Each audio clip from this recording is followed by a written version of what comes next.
Good afternoon, everyone. Welcome to the pre-coverage of the Sean Spicer White House press briefing, which we will be covering, as we always do, live here at Right Side Broadcasting. I am Steve Lookner, coming to you from Right Side Studios. Over my shoulder, you can see the press briefing room, and when Sean Spicer enters, in about 42 minutes or so, we will bring you that press briefing live. You can always see the Sean Spicer press briefings from the White House live here at Right Side Broadcasting. And if you miss one, you can go on that night or the next day and watch it on our site as well. It's always there for you. You can re-watch it. You can binge watch. Wait till the end of the week and binge watch them all at once like it's a TV show. Welcome. Good to see you today. A lot going on as usual. So I want to point out one thing that just went on a few seconds ago is President Trump sent out a tweet 2 minutes ago, which you might not have seen. And President Trump's tweet says, "Despite what you hear in the press, healthcare is coming along great. We are talking to many groups and it will end in a beautiful picture." Exclamation point. So it is interesting that he starts off by saying, despite what you hear in the press, because that suggests that he thinks the press is giving it negative coverage. But he does seem confident about it. So, and he says, we are talking to many groups. So that's an interesting point. What does he mean by we're talking to many groups? Does he mean like many special interest groups? To address different people's complaints about it, like the AARP or Senate conservatives or the Senate, this Republican senators who are from blue states. We'll see what happens with that. So I'm guessing healthcare might be the most asked about question at the press briefing today. But as we go forward and do this pre-coverage of the press briefing, which we also do every day here. So every day, just so you know, we do pre-coverage, we do a pre-show before the press briefing, and then we do a little post-show after the press briefing. That is not coverage you'll get anywhere else. You'll only get it right here at Right Side Broadcasting. But one thing we like to do is we love to hear what you're thinking. So what are you thinking about the issues that are big right now about the healthcare bill? What else has come up? I've read some reports this morning that we are, I believe a CENTCOM general said, is it a CENTCOM general? Let me look up. So an American general, I don't have the exact name of the person, said that there were going to be more troops going to Afghanistan. I also read an article yesterday about how we have troops getting involved. There was an interesting article in the Washington Post yesterday about how American troops in Syria are recently getting involved in trying to keep, there's two different groups of forces in Syria who are fighting ISIS, but they're also so what happens is they'll defeat ISIS and then there'll be this empty town, or there'll be a town where ISIS used to be, and then these competing forces will start fighting with each other, and both of those forces are allied with the U.S., so some of our forces are spending time trying to keep these forces apart. It's an article where if you read it, it's written fine, but it's so hard to follow what's going on in Syria, just so many factions, and these factions are allied against ISIS but against each other, and then there's the Kurds and the Syrian forces, and it's really, I've read a lot on it, but I find it very difficult to follow. Anyways, though, with our troops in Syria and maybe increased troops in Afghanistan, do you have any worry about us getting more involved in the Middle East? We certainly are doing significant things there. And another interesting thing I saw yesterday in this Washington Post article is, I'm guessing you've heard that we have special ops forces in Syria doing stuff there. But the picture they had of the forces yesterday were of a bunch of armored personnel carriers, it looked like, all flying the American flag very openly in Syria. And the implication of this photo is that these people, these forces doing this, were doing this kind of peacekeeping thing, keeping different factions that are allied with us from fighting each other. But at the same time, it's interesting to me. To me, it's one thing to know, there are these people there, there's special ops forces, and they're not running around with the American flag. They're kind of keeping it quiet. I mean, they're there, but they're embedded with, say, a different Syrian force fighting ISIS or a Kurdish force fighting ISIS. But when you see a bunch of armored personnel carriers all flying the American flag, it suggests to me some more involvement, or at least more open involvement. And does that bode that we might get more involved even in the future? I don't know. It's something to keep an eye on. And those kind of pictures are, I hadn't seen a picture like that where we had a bunch of vehicles openly flying the American flag driving around Syria. So I thought that was interesting. But would love to hear what you think about, the health bill, the Syria situation, the reports of sending more troops to Afghanistan, the jobs numbers which came out yesterday, which were much higher than expected in President Trump's first full month of jobs numbers. So if you want to comment and send in a comment while we're doing the pre-show here, the way to do that is you can either direct message me on Twitter. I'm at @Lookner, at Lookner, and direct message me there. Whatever you think. I'd be interested in hearing whatever you're thinking about these issues. Or if you have a question, I'll do my best to try to answer it. So @Lookner on Twitter, direct message me, or email me at steve.lookner@rsbn.tv.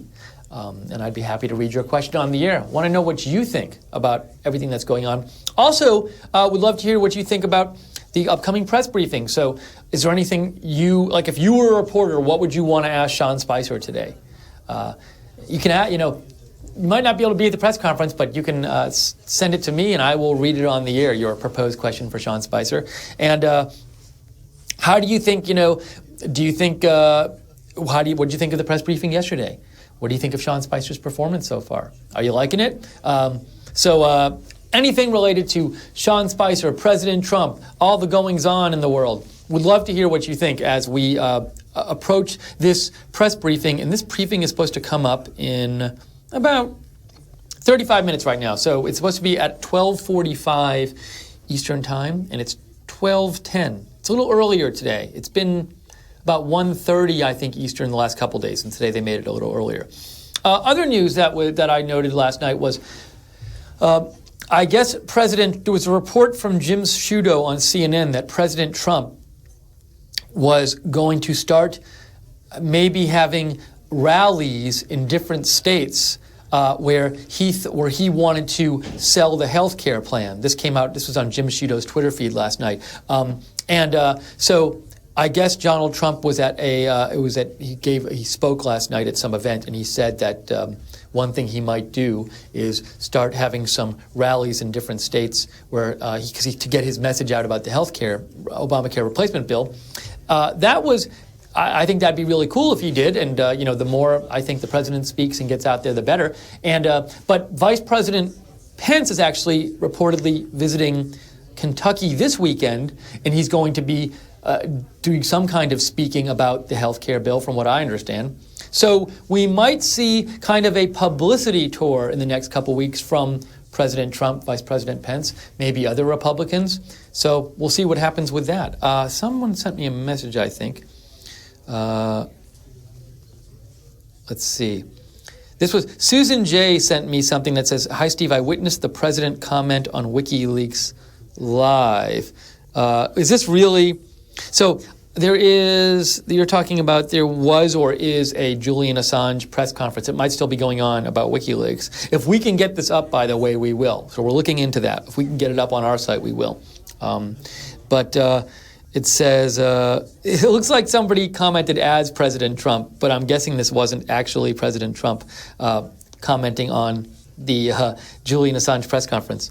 Let's see.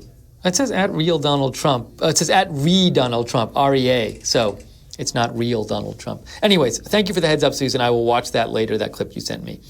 I wanted to ask you what you thought about something. And so I've been wondering the last couple days, and this is a point I've heard others brought up too. When they brought it up, I thought it was a good point. And it's the point of, it seems like this health care bill is going to be difficult to pass. I mean, it could get passed, but it's like you have to, first of all, in the Senate, there's such a small margin for Republicans in the Senate. I believe there's like 51 Republican votes there. You have to have a bill that doesn't lose like even a couple of senators for this bill to pass the Senate. And the problem is that if the bill isn't conservative enough, if it doesn't get rid of enough of what was in Obamacare, then very conservative senators will not approve it. Somebody like Ted Cruz won't vote for it. But if you get rid of too much of Obamacare and get rid of, say, certain things that people got used to having, like the no pre-existing conditions. Children can stay on their parents' plan until they're 26. Things like this. Subsidies, a good amount of subsidies for low-income people to buy health insurance. Limits on how much you can charge older people compared to younger people. If you lose those kind of things that people have gotten used to over the last couple of years, then the senators in blue states, the more moderate Republican senators, are, to me, going to not vote for this bill. So it's going to be difficult because you have to have a bill that's not conservative enough, not too conservative that it loses moderate senators in the Republican Party, but not too non-conservative that it loses the conservative senators in the Republican Party. I don't know if this can be done, but it's going to be difficult. It's a very difficult task. And the worry to me, also, let me say this. So there's that, and also, it's such a complex issue when you look at all of the issues that have to be dealt with. Because if you would if you look at the health care bill, the Obamacare replacement bill that was put out by the GOP last week, or even maybe I think it was this week, a few days ago, there's all these different aspects to the bill. And each one of these aspects, each one of these policy parts of the bill, you really have to think, wait, if we do that, what effect is it going to have? Is it going to make young people do this or older people do this? Is it going to make some people not want to be on health insurance? For example, there's a thing in the one part of the bill that's proposed says that if you don't have health care for 2 months, then when you get it again, you have to pay a 30% penalty. And I think the idea of that is that, well, that'll motivate younger, healthier people to stay on their health care because they'll get some sort of penalty if they don't. But I've heard some people say, well, actually what it'll do, it'll motivate them to not be on health care because they won't want to pay the penalty by getting on it.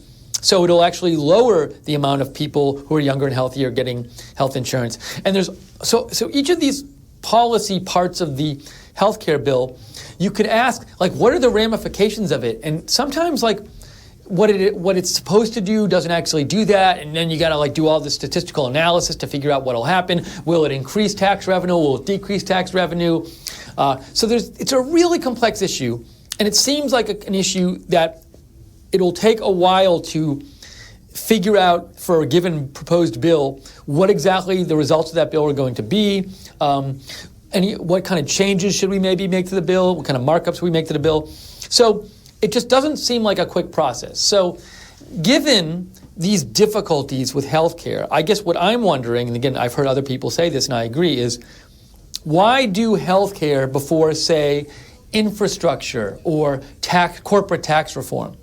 So an infrastructure bill, to me, is an easier pass because a lot of Democrats will want an infrastructure bill. It is something that was promised during the campaign by President Trump. And it seems like it might be easier to get infrastructure and corporate tax reform done before dealing with health care. And there's a risk if you deal with health care first, it'll get so bogged down that you won't get to the other stuff. And I'm guessing I'm pretty sure there's a reason for this, that they're doing this first. Now, one reason might be is that the repeal and replace Obamacare was such a big part of the promise in the Trump campaign, is that perhaps the administration feels like we need to address this immediately because that was what people really wanted and it's a big promise. However, if to me, there's another option, which is if to me the Trump administration decided hey, we want to address this as soon as possible, but it's going to take a while and it might get in front of the other stuff and it might bog down, might not let us get to corporate tax reform or infrastructure, which might be easier to pass initially. I think there's an option where President Trump just goes out and explains that to the American people. And President Trump can go out and say, look, I would love to get Obamacare done first. I know you all really want it done. But just the way, he could even blame it on the Democrats and say, the way the Democrats are, they're going to be obstructionist about this. So we're going to get it, and we're going to use the time right now to study. So while we're dealing with corporate tax reform and infrastructure and getting that passed, we're also writing up this bill. So he could act like we're actually working on the bill, and they could be, and then say, as soon as we'll get the infrastructure passed, and then while we're doing that, we'll write up this bill, and as soon as that stuff is passed, the bill will be ready. So I do think there's a way of doing other stuff besides healthcare first, and then doing healthcare while not upsetting Republicans who want healthcare dealt with by communicating to them in the right way and letting them know what you're doing. That's just my opinion. I don't know what you think about any of this. But it's something I've been thinking about just because it seems like it might be a tough road with this healthcare bill. But, okay, this is, so we have a comment. Again, so we are here. This is the pre-show for the Sean Spicer White House press briefing, which we always cover live here at Right Side Broadcasting. Every time he does one, we cover it. And this is the pre-show. He's supposed to come on and speak in about 27 minutes. And while we're here, we're just talking about things he might talk about. We've been talking about the health care bill. And we'd love to hear, though, what you have to think. What do you think is going to happen at the briefing? Or what do you think about the big issues that are going on right now that will be talked about at the briefing? Anything. We'd love to hear what you have to say. And if you want to send in your comment or your question, happy to read it on the air.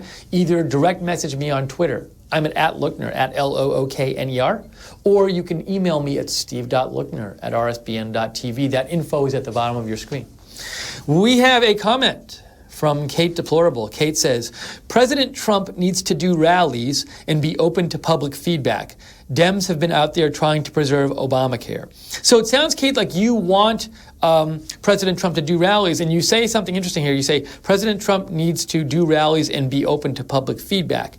And I think what you might be suggesting, now maybe you're not, but I hope I'm getting you right here, is that not only do you think he should do rallies, but you think it's good for him to do rallies because when he does these rallies, he can connect with the public. You know, maybe he can get feedback from the public while he's doing a rally. You might be suggesting something like that. Maybe he meets with some people, you know, before the rally or after the rally. Or maybe he just gets a sense from being at the rally and what people are shouting or something, what kind of things people care about. You know, maybe he in a rally says, hey, what do you think about this idea? And sees if people cheers. I don't know. There's all kinds of ways he could get feedback from being out with the people. And it sounds like you're suggesting that maybe he should do that. So that's an interesting suggestion. Also, another part of your point, which is interesting, Kate, is you say he needs to be open to public feedback. So, this is a good point because, you know, you can, I'm guessing, if you're in government and you're in D.C., you can try as hard as you can to think what do the people really want? But honestly, you probably don't really know what people want until you actually communicate with them. So I'm sure the Trump administration and other administrations try to do the best they can to get this feedback. But it's maybe there's, once the public digests this new bill, maybe there's certain things that they want that the White House didn't know about or that Congress didn't know about. So I think in general, your idea of getting public feedback is a good one just for government in general. Because they could think they know what people think, but they might not really know. So thank you, Kate, for the comment. I appreciate it. Let's see here. Hold on. I want to just check my email real quick. My right side email, that is.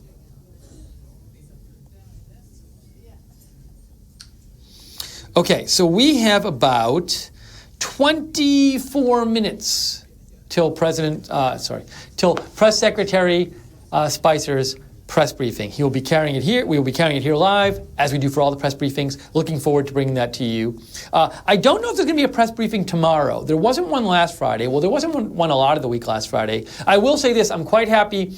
You know, last week there was a press briefing on Monday. None for the rest of the week. I think this Monday there wasn't one either, a televised press briefing, and we were wondering, are they not going to do them regularly anymore? But there's been ones the last 2 days, and there was one today, so it looks like they're back on a regular schedule. Also, it looks like the State Department is on now a regular briefing schedule. We will carry those live too. The ones from the last 2 days are posted on the Right Side YouTube site. Those were televised ones. Today is going to be audio only, so I don't know if we'll be able to bring that to you, but we will do it if we can. We are on it, and we will do it if we can. What else? I'm wondering, So if you watched the briefing yesterday, you know, two other topics that have been asked about at these briefings recently. And one is Russia connections, and two is President Trump's accusation that President Obama had him or his phones wiretapped. How much will this be talked about at the press briefing? I don't know. Like, will this just endlessly be asked about, or will it gradually fade away? Speaking of the Russia thing, because we know the liberal media just in generally loves to focus on this supposed connection, collusion between the Trump administration and the Trump campaign in Russia, and I'm never really sure what they're proposing was going on there. Like, it sounds sometimes like they think like President Trump is working to overthrow the United States or something like that, the way they talk about this, or that like he was plotting during the whole election to like subvert the election process. We haven't seen, at least to my knowledge, any concrete evidence of any of this come out. But the media keeps reporting on this. You know, Rachel Maddow did a special last night called The Russia Connection. So anyways, this keeps getting brought up. But there was a really good article in Rolling Stone, of all places, that I saw today and I tweeted out. If you want to follow my Twitter, I'm at Lookner, at Lookner.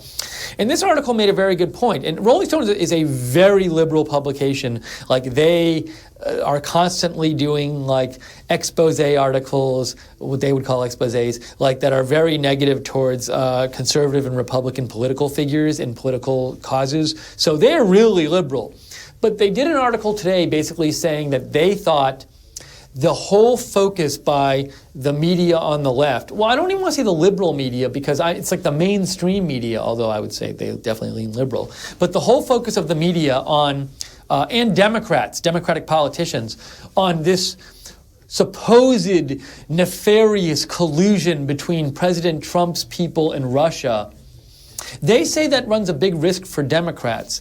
And so one thing they do in the article is they point out how the media keeps covering this Russia stuff, and the Democrats keep talking about this Russia stuff as if like there's something really wicked and nefarious going on, but there's no actual evidence there that we've seen so far of there's something wicked and nefarious going on. But they keep pushing it as if there is. And they did a really good analysis, and I have talked about this on the air as well, of a New York Times story from like a week or two ago where the story like was, breathlessly and angrily reporting about how all these connections, communications had been uncovered between Trump campaign people and Russian intelligence officers. And it talked about how in an article like this, the New York Times will report this, and report it really urgently, but then when you get like way down into the article, gradually the details come out like, oh, actually we don't actually know what they were talking about, and it could have just been about business stuff. So it talked about how in these articles you read,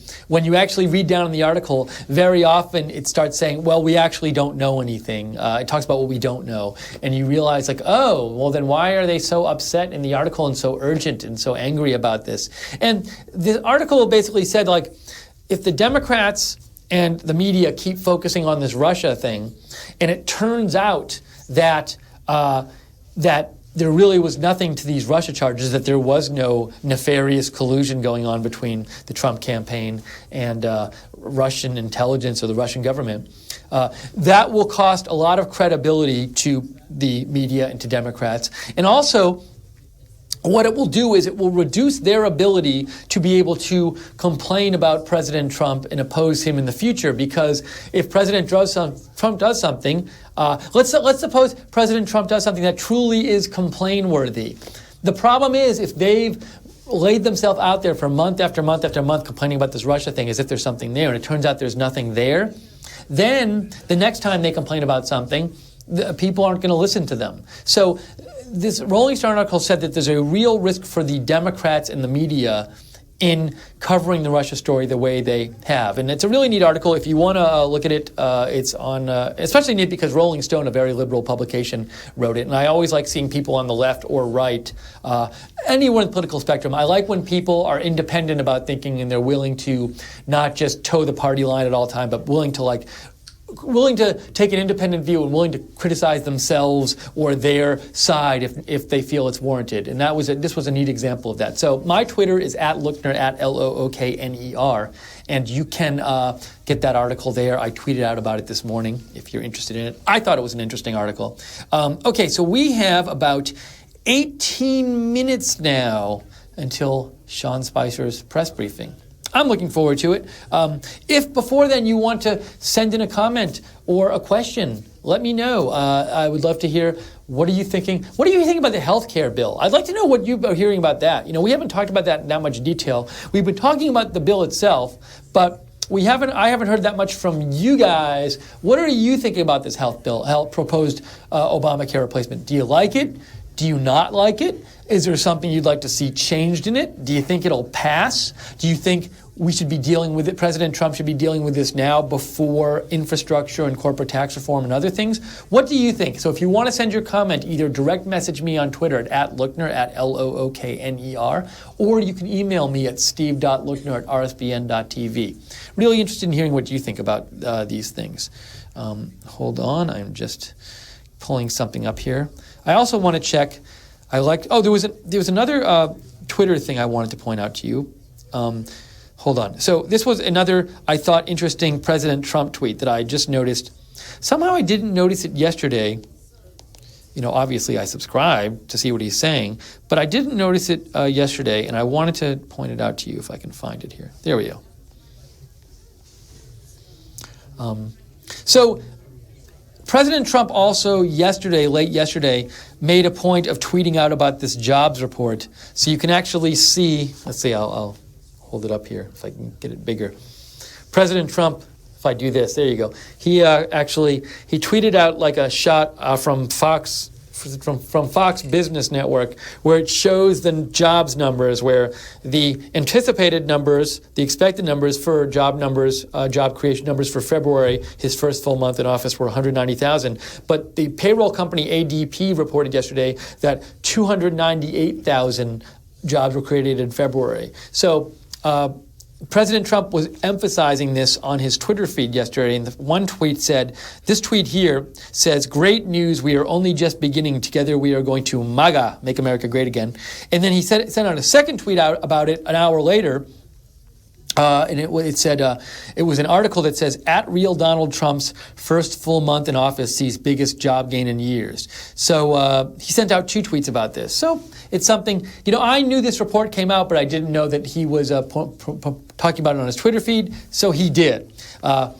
Let's see. I also noticed this thing, and in one of his tweets, he did this thing. Oh, actually, he retweeted Fox Nation's tweet. That was his second tweet.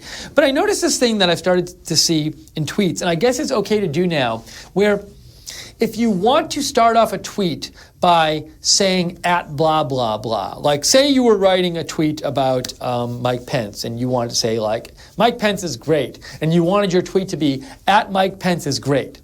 The problem is if you start off by saying @blah, blah, blah, like @ Twitter handle in your tweet, it doesn't, it's like this rule on Twitter where if you do that, or it's like the way Twitter works, if you do it that way, not all of your followers see it, like a very limited, like people, I think, if you start off like @Mike Pence, blah, blah, blah, I think the only people you can see that are people who follow like both you and Mike Pence, or follow Mike Pence or something. So I think it's follow both of you. But anyways, what people are doing when they want to, I've just noticed this recently, when people want to start off their tweet by mentioning somebody, but they want their tweet to be fully public, they say period @whoever. So in this tweet about Donald Trump that Donald Trump retweeted, it starts off period @real Donald Trump's first full month in office. So because if the tweet had just started off @real Donald Trump, it wouldn't be a completely public tweet. So it's period @real Donald Trump. And I just noticed this like a week ago, and I was like, is this a mistake when people put the period there? Then I was like, no, I guess that's the new solution people have come up to get around this thing where if you start off your tweet with @blah, blah, blah, it's not fully public. So I guess that's the trend now. I'm going to start doing it myself. It seems like enough people are doing it that it's cool to do, and people know what you're doing. So that's my little aside about Twitter and a new thing I've noticed on Twitter. Okay, we have only 12 minutes or so till the Sean Spicer press briefing begins. We cover them all live here at Right Side Broadcasting. And we are trying to cover more and more stuff. If we've, as you know, if you've watched us for a long time, we get out there and we cover President Trump's rallies and we go interview the crowds, unlike anyone else does. And if he does have healthcare rallies, we're going to do our best to get to them and cover them. We'd love to cover them. We'd love to bring them to you. And if he has like a rally, say he goes to Kentucky and has a rally there to talk about healthcare, we will plan on we'll do our best to get there and have a camera there. But also, when we're there, to talk to you guys. So I would love to go to one of these healthcare rallies. Of course, I'd like to see President Trump speak and see what he has to say. But I'd also like to be able to go and have us talk to you and hear what you are thinking about the healthcare bill. So we really enjoy doing that. We like bringing that kind of coverage to you.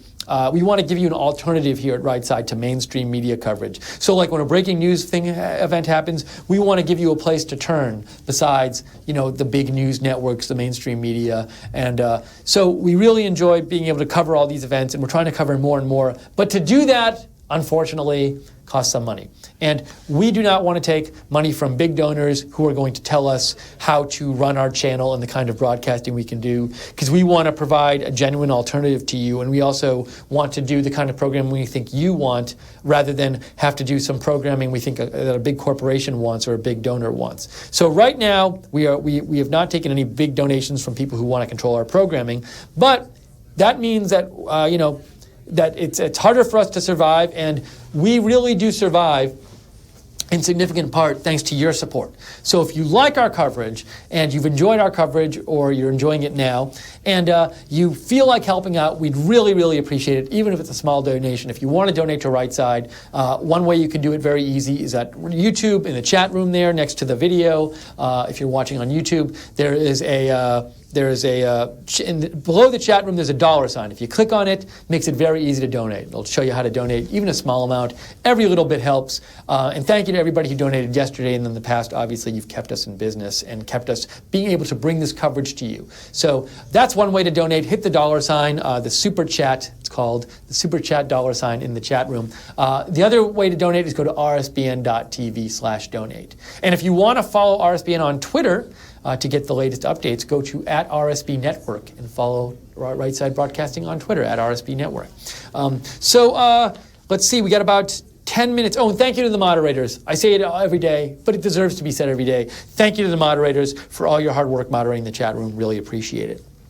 Let's see, hold on a second here. I am checking something out.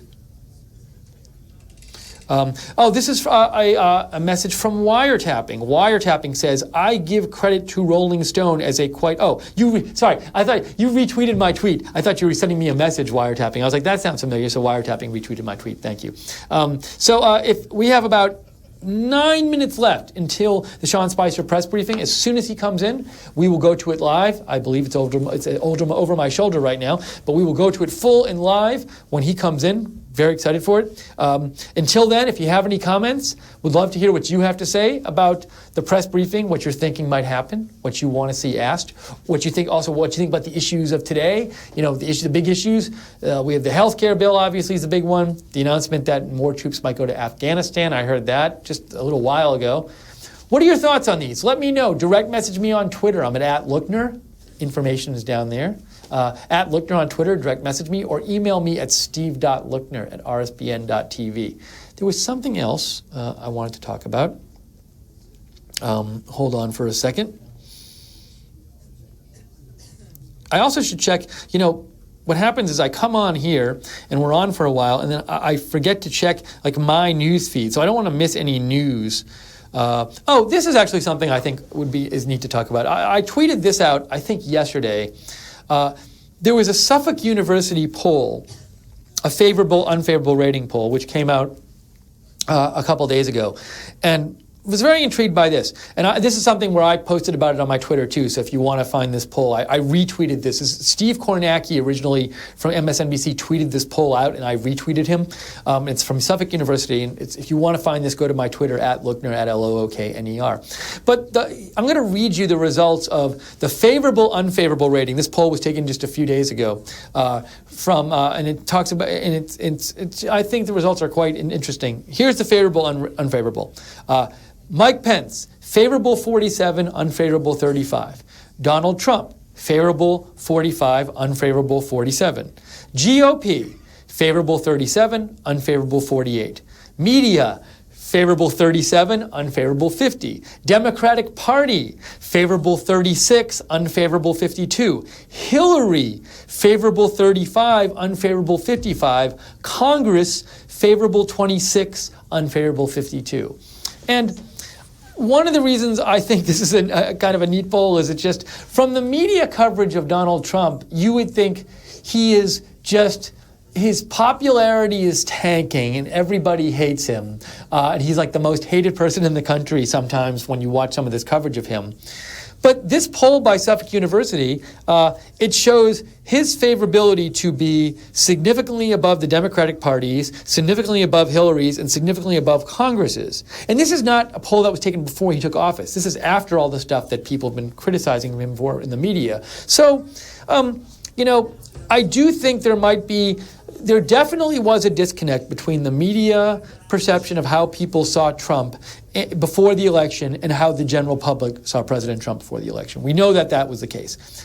I think a similar thing could be going on here. What I'm not saying is I'm not saying everything President Trump has been perfect or, this is regardless of all that stuff. What I'm saying is how people are reacting to President Trump's first 6 weeks in office. And it does seem that he is holding a certain level of support, according to this poll, 45% approval rating, and significantly more support than Congress, which is 26% approval, Hillary, 35% approval, and media, 36% approval. And another interesting thing, GOP itself only has 37% approval. So President Trump's approval rating is higher than them. So I do think there is this risk that the media, just like they did in the election campaign, where they misconstrued what the general public's opinion of President Trump is, I do think that can still be going on now. And you sort of want to say, well, they would have learned their lesson or something. But I think it's a healthy thing to keep in mind. Don't judge how President Trump is doing with the country in general by the coverage you see on the media. That's all I'm saying. Okay, so we have here about 5 minutes, under 5 minutes until this press briefing by Sean Spicer. We bring them all to you live. That's what we do. We bring them all live to you here. We got an interesting. I want to say that we talked about this a little bit yesterday, but I can report to you now that we are going to have a reporter at the State Department briefings. Margaret Howell, who you've probably seen on Right Side, is going to be attending at least some of the State Department briefings in Washington, D.C., where she's located. So that's exciting for us, and we're looking forward to that. And I'm guessing Margaret at some point will come on and report about that to you, or report to you from the building, or whatever. We'll see. And if you want to know about Margaret's videos, or any other videos at Right Side as they come up, subscribe to Right Side at YouTube, follow us on Twitter at RSB Network. Also, you can subscribe to us on YouTube, and if you click the bell icon, the notification bell, you will get a notification of all of our videos as they get posted. So, for example, yesterday, or the last couple of days, Margaret has been, doing some interviews in D.C. and posting them on our site. And you can know as soon as they're posted. So feel free to subscribe to us on YouTube and click the notifications icon. So anytime now, because it's about 4 minutes left, we're going to go to the Sean Spicer briefing. As soon as I hear that he's about to come in, they will tell me in my ear, and we will go right to it. Looking forward to bringing it to you. For now, we are, thank you. So I saw that Paul Newman just retweeted my poll retweet. So I'm guessing, Paul Newman, if you're watching out there, thank you for spreading that poll further, or thank you for reading my tweet about the poll. I appreciate it, but I assume you were just watching, so shout out to you. If you want to get in any comments, any last minute comments or questions about the press briefing today, or about what's going on in the world, what's going on with this healthcare bill, for example, direct message me on Twitter at Lookner, at Lookner, or email me at steve.lookner@rsbn.tv. let me see. I was going to go a little bit more through my Twitter just to make sure no big news had happened the last time. I feel like there's something I'm not mentioning that I'd want to mention this morning. Hold on, I'm just going down here. Oh, something else that happened, and maybe this will be asked about, is the state of Hawaii is filing a lawsuit against the new travel ban, President Trump's new travel ban executive order, and that, I believe, a judge is supposed to hear arguments in that next Wednesday. I'd seen that report. So we could have, in the next week or two, some kind of rulings from judges on lawsuits, on a lawsuit or more than one lawsuit, if more than one happens, which I'm assuming will be the case, against the travel ban. So that's something, all this other stuff about the healthcare bill is going on right now, but keep that in the back of your mind, which is like this travel ban just came out a few days ago, the new one, and there will be legal challenges to it, so we will see what happens with that. I also heard that President Trump, the administration is not going to pursue the appealing of the ruling on the first travel ban. So the first travel ban came out, there was a temporary restraining order put on it by a federal judge, and originally the Trump administration was thinking about challenging that restraining order, but now I believe with this new travel ban, they have just said we're not going to worry about the first one. So we have, all right, and basically any time now Sean Spicer's press briefing is going to begin. We will bring it to you live. We will go to it full as soon as he's coming in. I'm Steve Luckner. We have been covering this, doing our pre-show here, as we do all the time. So before the press briefing, you can always find us here. Come here to Right Side, watch the pre-show. We'll talk about what some of the stuff that's going to be talked about in the press briefing. And after the press briefing, come right back here. We're going to have a little post show after the press briefing. We do it for everyone, and we'll talk about it a bit. If there's any noteworthy moments, we will highlight those. And also, we'd love to get your feedback about what you thought about the press briefing. So you can comment and send that to us. You can even write me during the press briefing and say, hey, Sean Spicer said this. This is what I think about that, and I will read it after when we get on the air after the press briefing. Deplorable Dolores has a comment. She says, here's an idea for healthcare. Let liberals' healthcare pay for illegals and Muslims. So it sounds like, so with the illegals thing, are you? I'm trying to figure out, are you saying let liberals pay for the health care for illegals, or just the general cost for illegals to come in? I'd love to have this clarified. I want to get your exact point, deplorable Doris. But I'll read your comment again. Your comment is, here's an idea for health care. Let liberals' health care pay for illegals and Muslims. You might just be saying, let the subsidies that go to liberals to get health care pay for illegals and Muslims. And for illegals, it sounds like you're saying there's expenses that we have to pay for illegal immigrants, you think, and you're suggesting that the subsidies that go to liberals for health care should pay for those. Thank you, deplorable Dolores, for your comment. Let's see. And you also sent it to Tom Cotton as well, the Senator Tom Cotton. Let's see. I think, hold on one second. Speaking of Tom Cotton, I have another comment here I wanted to. This is from Obamagate Margot. Obamagate Margot says, the Rolling Stone article laid out that the continued media talking, read Russia collusion with Trump, was the setup for future impeachment of Trump and was their hope. Do you think the fact that the CIA can actually create a connection, a strong false flag in the future between Trump and Russia, and is known by Democrats in the media, and that's why they won't let it go? So I think, if I get your question right, Obama again, Margot, well, one thing you're asking about is this impeachment thing. And, I've heard some different rumblings that the Democrats are going to eventually try and impeach President Trump. Now, I will say this. I don't think, at least given what's happened so far that we know about, they will seriously try to impeach President Trump, because I'm not aware of anything he's done that we know about publicly that's really worthy of impeachment. And also, it's clear to me that given now anything that the Congress would not vote for impeachment. Who has to vote? Is it the House that votes? Is it the House that votes for impeachment and then the Senate carries out the impeachment trial? I think that's the way it works. Let me look that up. Hold on. Let's see if I got this right. A simple majority of the U.S. House is required to impeach a U.S. president, followed by a 2/3 majority vote in the Senate. Oh, do they both have to vote that way? Really? I'll have to look at this later. Impeachment, I'm looking this up, House of Representatives. Impeachment proceedings may be... So my question is, I got to get... I think that the House is the one who impeaches and then the Senate does the trial. But anyways, what I could see happening definitely is a sort of show impeachment proposal from the Democrats. So the Democrats might at some point get upset with Trump and say, we're going to propose impeaching him, and we don't think it's going to work. We know it's not going to work, but it'll just be good publicity for us. So I definitely could see that happening.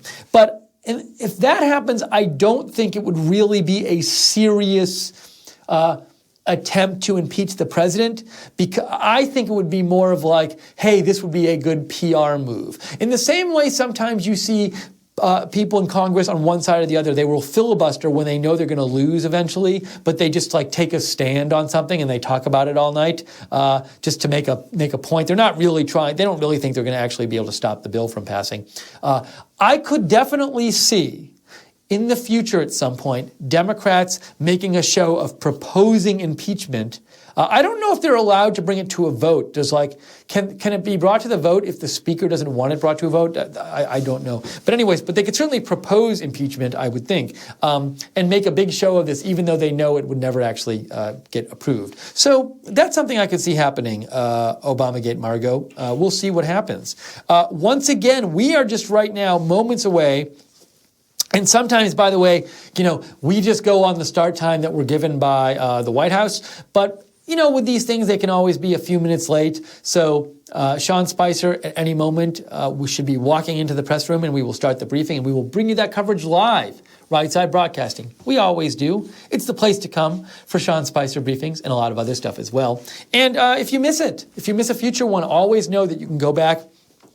We don't just show it live. We post it on our site. So you can go to our site and you can watch like any Spicer briefing since we started covering them like this week and in the future. You can watch any one. You can watch the State Department briefings.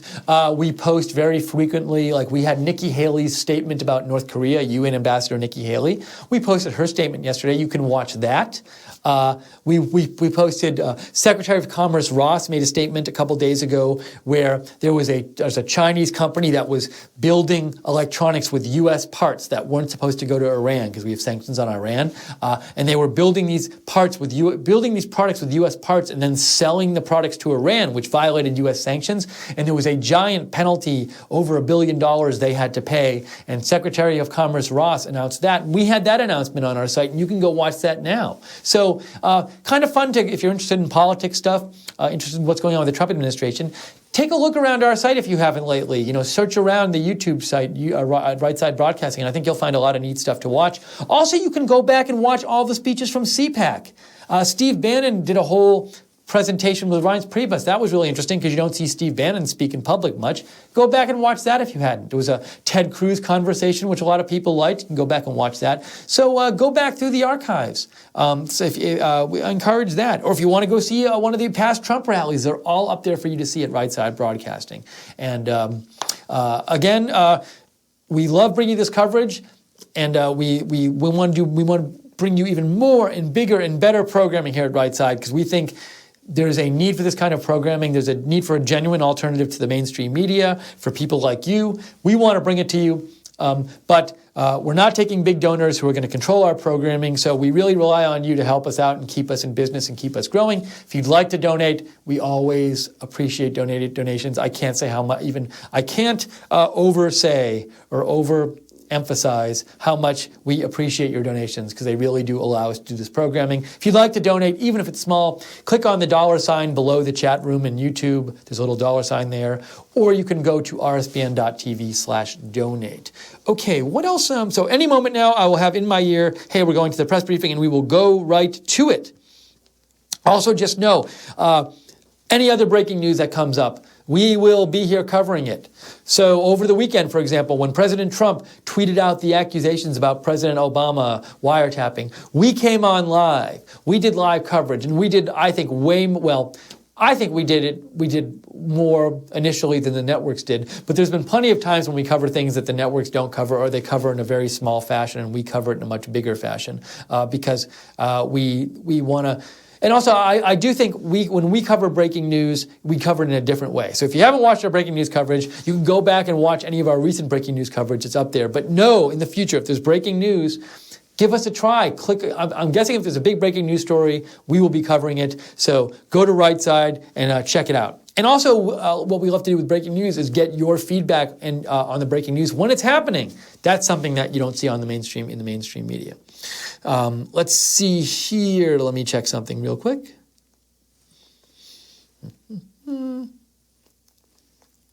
Okay, it's 11:53. Well, it's 12:53. And, Sean Spicer himself just tweeted out, briefing will begin shortly. We have it from Sean Spicer himself. He told us. He tweeted this out 8 seconds ago.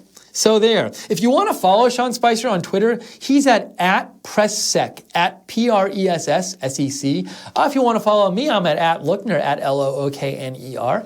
If you want to follow Right Side Broadcasting, go to @RSB Network. That's how to follow Right Side Broadcasting. Let's see. There's another interesting event that is happening soon is that Secretary of State Tillerson is going to Asia and visiting a bunch of countries there, especially with all the stuff going on with North Korea. So North Korea fired these 4 missiles a few days ago, and in response, the U.S. is sending an anti-missile defense system to South Korea. That's raised some tensions in the area because China doesn't want us to have this defense system in South Korea, and North Korea is upset about it, so they might do something. Who knows? So at this, tense time, Secretary of State Tillerson is going to Asia, and we'll keep an eye on that for you. That's also happening. Maybe there'll be some questions at the press briefing about that. We will see. And I'm also going to check out here. I like sort of reminding myself what the mainstream media has been talking about, because this could be a good. I'm sorry? Okay. Oh, thank you.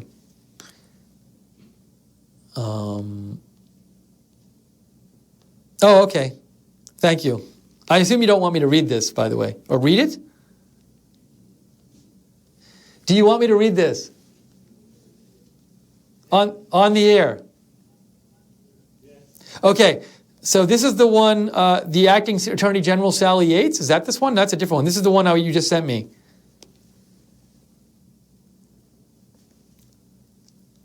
Sorry, I was just sent a message, and I'm going to read it for you as soon as I call it up here. Is this the your video has been blocked one? So we're getting a message. This is the video from yesterday.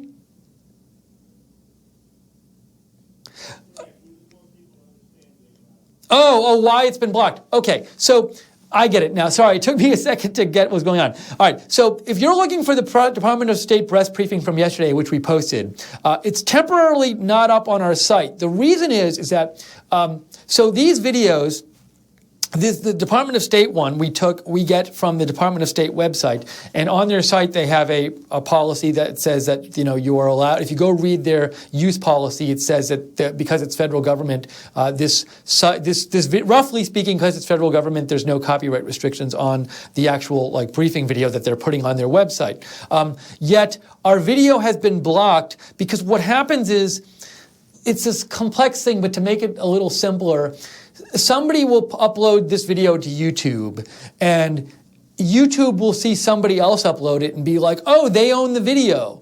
And then they'll see, oh, but Right Side Broadcasting, the YouTube system will think, oh, well, Right Side Broadcasting, the other person owns this video. It's some company, media channel. Therefore, you can't have it up because you're violating their copyright. Now, that's not happening. What's happening is multiple different people are taking this video from the Department of State website, which is it's public video according to their website, and posting it on their own websites. It's just once in a while, actually, and I wish this would happen so often, it'll be like an automatic, like, false copyright claim will get generated. So that apparently is what happened with the Department of State press briefing video from yesterday, is that somebody else uploaded it, and YouTube, the system thinks, oh, well, you're taking somebody else's video, but we didn't take somebody else's video that they owned. So we will dispute that, and if past precedent holds, it will get dealt with, and that video will be back up there. But just so you know, we have to deal with this sometimes. It's difficult. We wish it wasn't this way, but we're just letting you know. So sometimes if you see a video up or you see a video that's not there, you thought was there, email us and we'll let you know. But that kind of thing does happen. So we apologize for that. Okay, so according to Sean Spicer himself, as he just tweeted out, the press conference will begin any time now, at any moment. I do like that Sean Spicer did, as he was sitting there waiting for the press briefing to start, he said to himself, you know what? I should give people a heads up. So he tweeted out. So he cared about us all waiting here for the press briefing. Thank you, Sean Spicer, for doing that. Let's see here. I want to see what else. Oh, so, another thing that might be asked about is this whole WikiLeaks thing. So there was a big... WikiLeaks got their hand on a bunch of stuff, like a huge amount of stuff from the CIA regarding CIA cyber weapons and cyber spying tools they'd been developed. And apparently they'd even gotten the code for a lot of these tools that that CIA had developed to, like, break into Android phones and iPhones and Samsung TVs and make them be able to listen to people even when they're off, and Windows computers. And so WikiLeaks released just a small portion of this material a couple days ago. Supposedly there's tons more. I think WikiLeaks said they've released less than 1% of the material from the CIA they have, and they're planning on releasing. But the CIA is obviously concerned about this, and they've launched a criminal investigation. Actually, sorry, CIA hasn't. I believe this would be the FBI who launches. I'm guessing the CIA has an investigation, but if it's a criminal investigation, it must be the FBI. But investigations have been launched into how this material got out there, and so this is quite worrisome. And another late update this morning is I had read that WikiLeaks said, Julian Assange said that he is going to share the code he has from the CIA, which is the code for certain ways of breaking into, like, iPhones and Android phones and Samsung TVs and Windows computers and things like that. And these are ways of breaking in and security workarounds to get into these items that the companies themselves didn't even know existed. So they were never going to fix these security holes because they didn't even know existed. And that bothers Julian Assange because if you read WikiLeaks stuff, he says he's worried about, like, bad people getting these cyber weapons, and then the companies can't stop them because they don't even know that these security flaws exist. So what was announced that I saw reported this morning is that Julian Assange said he is going to give at least some of this code for the actual cyber weapons and cyber spying tools to the companies. So, for example, he might go to Apple and say, hey, the CIA developed this way to break into iPhones. You didn't know about this, but I have gotten a hold of it. Here you are. Now fix it. So that was an interesting thing that came out this morning. And I do wonder whether this is going to be asked about in the press briefing. It wasn't asked about much yesterday, and Sean Spicer didn't say much about it. But, I certainly do think it's a worry this is a real worry when you think about it. If the CIA is developing these very, very powerful weapons, cyber weapons and cyber spying tools, and developing ways to break into, like, these devices that, like, so much of the world has, Windows, iPhones, Android phones, and probably the majority of people, if not vast majority of people in the world, work on one of these devices. And if the CIA is developing these tools to break into them and listen to them and maybe damage them, who knows? And then these weapons or these spying tools are not being kept secret by the CIA and released out into the public, and like they get released to WikiLeaks, for all you know, they're getting sold to other countries, to North Korea or Iran, or to terrorist groups who are willing to pay for them. It's very worrisome if these things are getting out there and security is not as tight as it can be on these cyber weapons that are being developed and cyber spying tools. And that's a worry. And it's clear now, just because WikiLeaks got a hold of them, that there are security breaches at the CIA. And that's incredibly worrying. That's a really big deal. And I think it's easy to forget how big a deal it is because, we've had terrorist attacks with like physical bombs and physical weapons. But we haven't had yet a big cyber terrorist attack. But it could happen, and I think if that did happen, maybe it would be on people's radar a lot more than it is. But don't forget that, just because it hasn't happened yet doesn't mean we should be worrying about it. And that is, if we heard that there was lax security on like really powerful physical weapons, we would be really upset. But I think, obviously we should be just as upset if these very powerful cyber weapons are getting possibly out into the public and to people we don't want to have them. So I'm assuming that will be asked about at the press briefing. It should be asked about if it's not. We'll see if it is. Once again, speaking of press briefing, anytime now, according to Sean Spicer himself, he tweeted out they will be starting this press briefing. I wonder if something's happening at the White House where there's something else they want to talk about, where they're talking about it backstage or something. We'll see. Well, I don't know if we'll ever find out that happened, but we'll see what is discussed. We have a comment here. This is from Andrew Sova. Andrew Sova says, "Hey, Steve, I am curious. I still see every time your network covers a Trump rally, Gentleman's On uses your feed. Can you stop him from doing this?" We'll look into who Gentleman's On is. If this is somebody who's... Oh, he does... Okay, thank you. So Gentleman's On is Golden State Times, and I've just had it clarified. What Golden State Times does not use our feed. He or she or it steals this thing, the pool feed, which is owned by the networks, and you normally have to pay like $500,000 a year or something to get access to this feed. But this person, Golden State Times and other people like that, they steal the feed. It's not our feed. We use a different feed than the pool uses. The pool has their own cameras there, and they put it on YouTube. And it takes money away from everybody who's legitimately broadcasting the feed. So they are not stealing our feed. Whenever anybody has stolen our feed, we just file a copyright claim with YouTube and it gets taken down. So thank you for the heads up. We appreciate it. But in this one case, Donald Trump speeches and conferences, they do the same thing too, where they just steal these feeds from the pool and they make a lot of money off it. And we don't even know what country these people are in or anything. But we would like for the mainstream media, it would be incredibly easy if like CNN or Fox or ABC or any of these people in the pool, it would take them just minutes to put an end to these channels, because all they would have to do is fill out this very easy, simple document on YouTube. It's not even a document, it's like a form that says like, hey, on this date, today, they could just go online and say, this person, Golden State Times / Gentleman's On, is stealing our feed from this day. And they just press send, and they would eventually just, they would not let this person do that anymore and eventually shut them down. And they won't do it. And you know what that does? That keeps smaller media companies and startups like us from being able to make money, because if we wanted to buy the full pool feed, it'd be very expensive for us, but it wouldn't be worth it right now. It's priced as if, we're going to the briefing now. An outlandish plan that has not been supported by any evidence at this point. The president has not commented on that. And we also got her to weigh in on WikiLeaks. He was asked about it this morning. Here's what happened.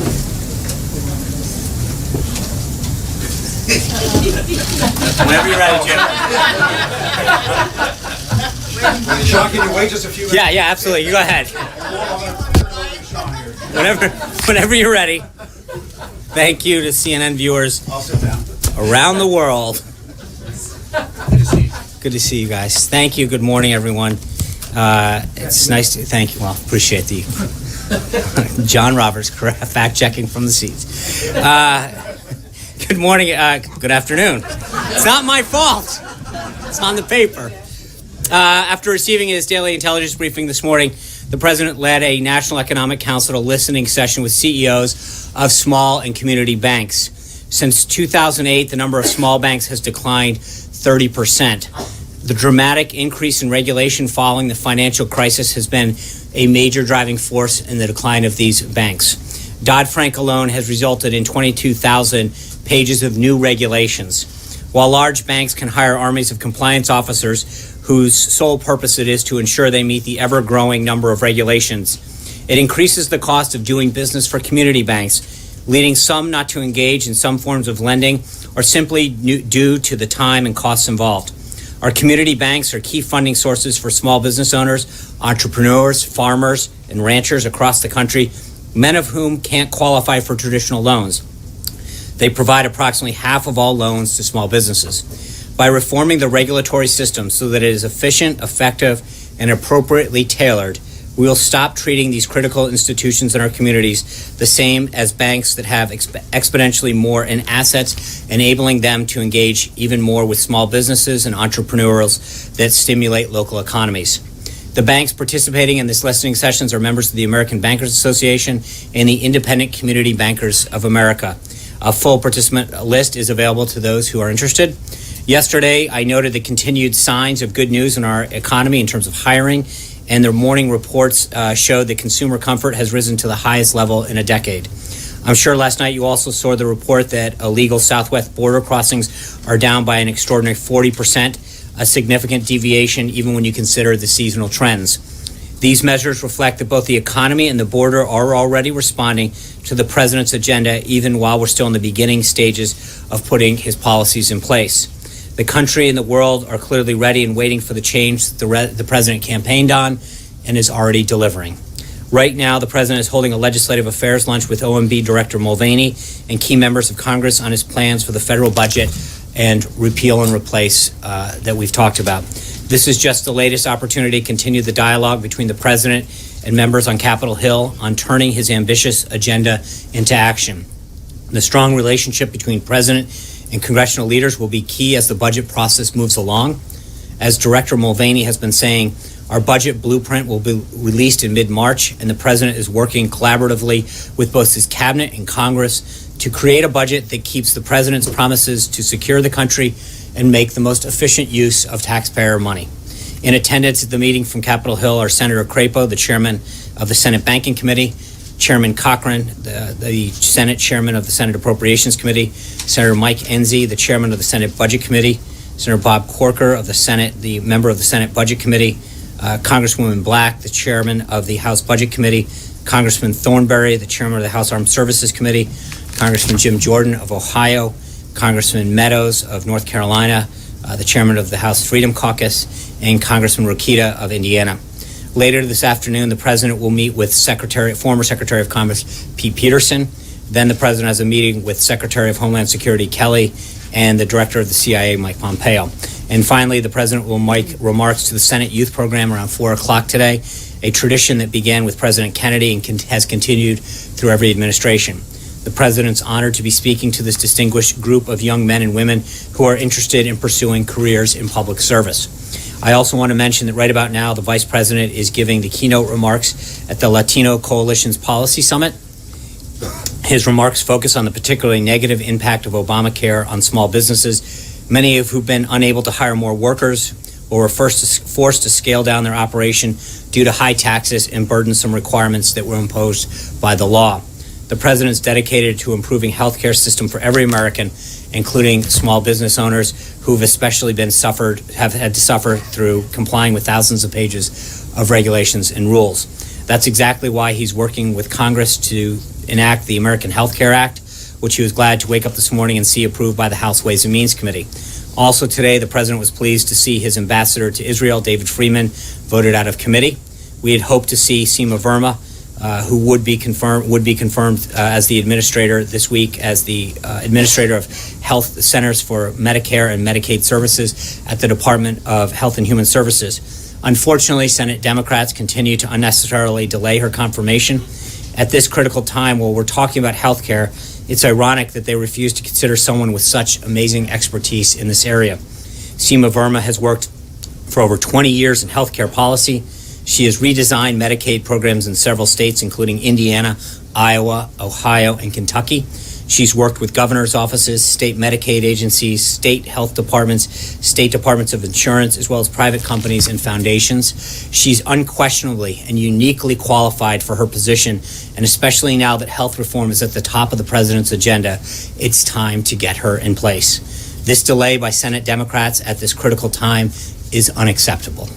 On a scheduling note for the weekend, the vice president announced yesterday that he'll be in Louisville, Kentucky on Saturday with Governor Bevin.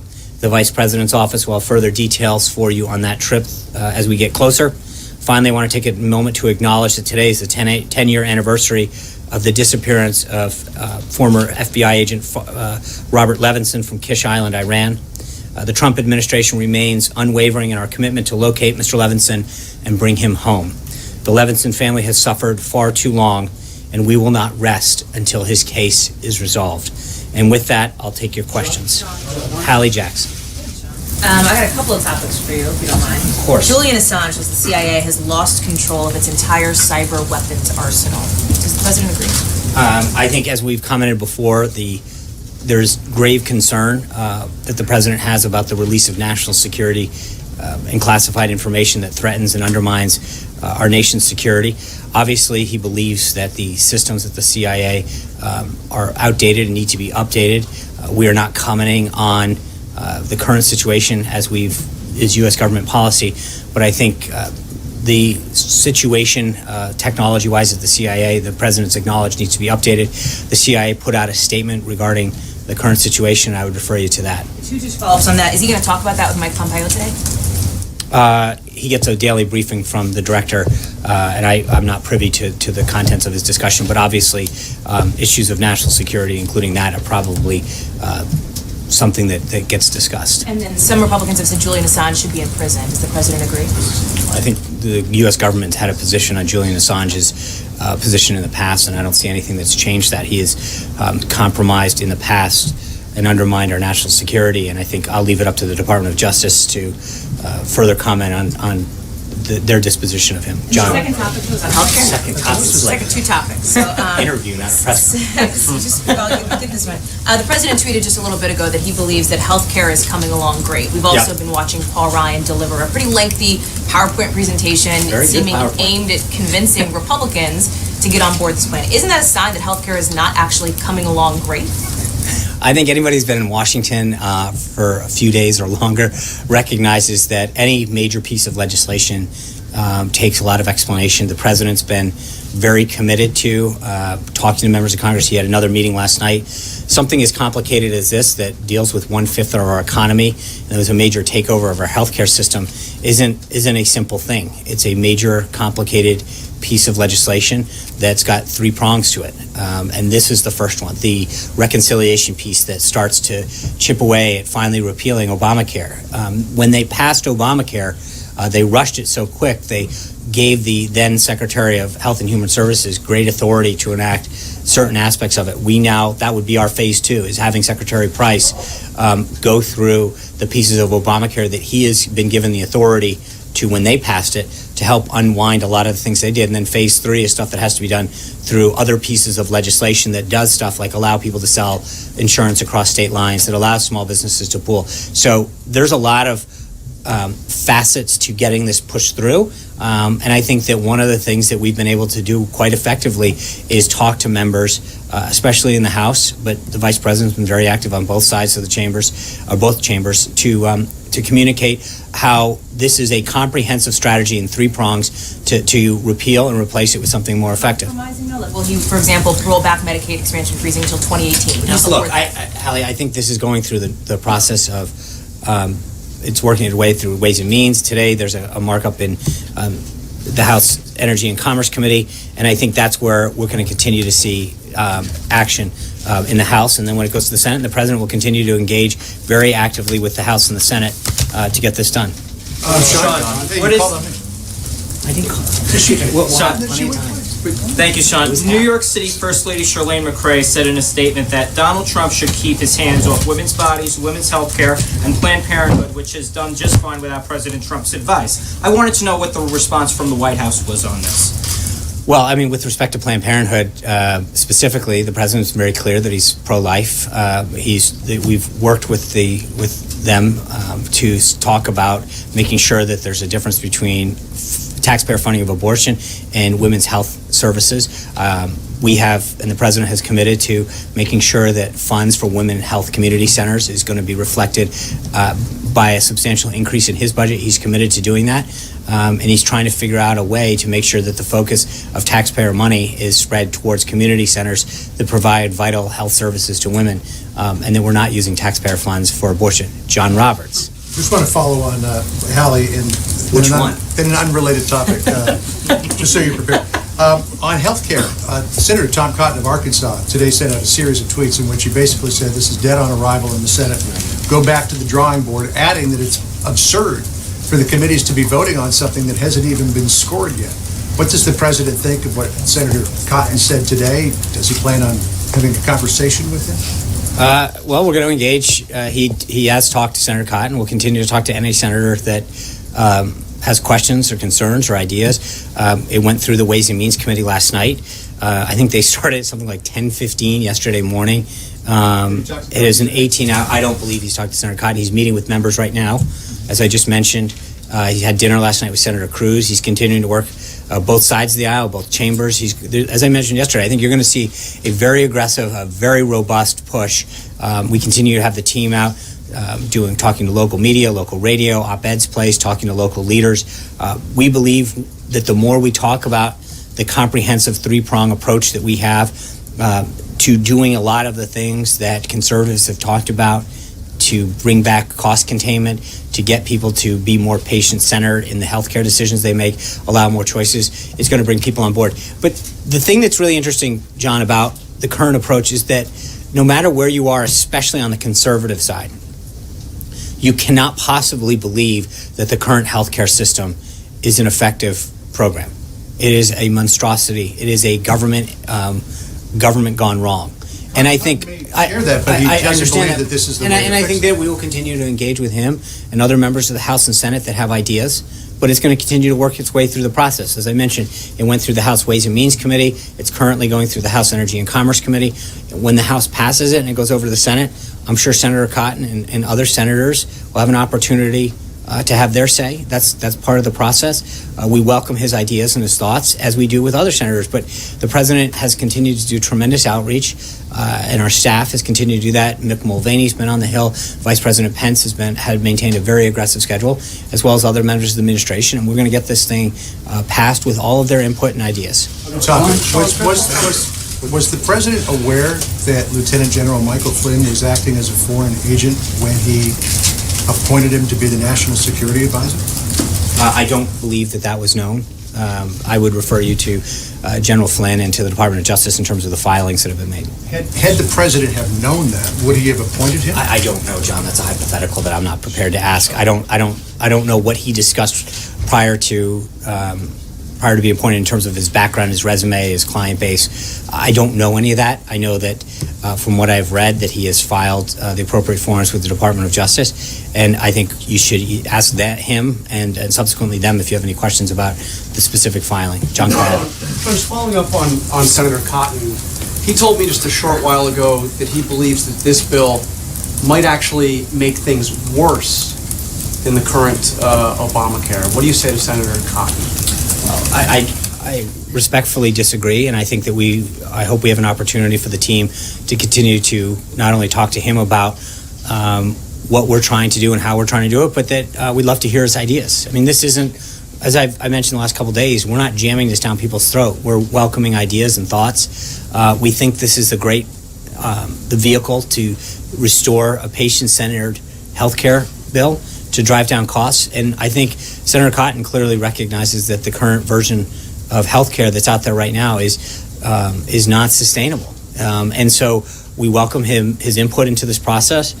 We think that the work that we've done prior to putting this together with the House is something that reflects a lot of the best ideas, and we would continue to welcome his input on this. Are you open to major changes? Hold on, Charlie. I'm not open to. Well, I think the president open to major changes, or is it? I think the president has said before he wants to hear members' ideas. He believes that this bill encompasses the best of ideas and the best way forward. But again, we're going to let the process work its will through the House and then subsequently through the Senate.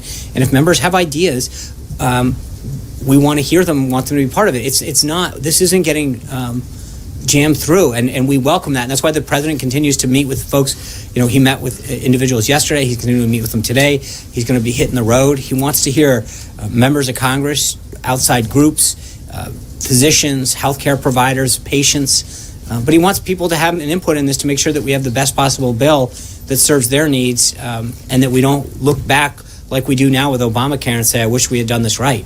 We've got a system that frankly isn't working.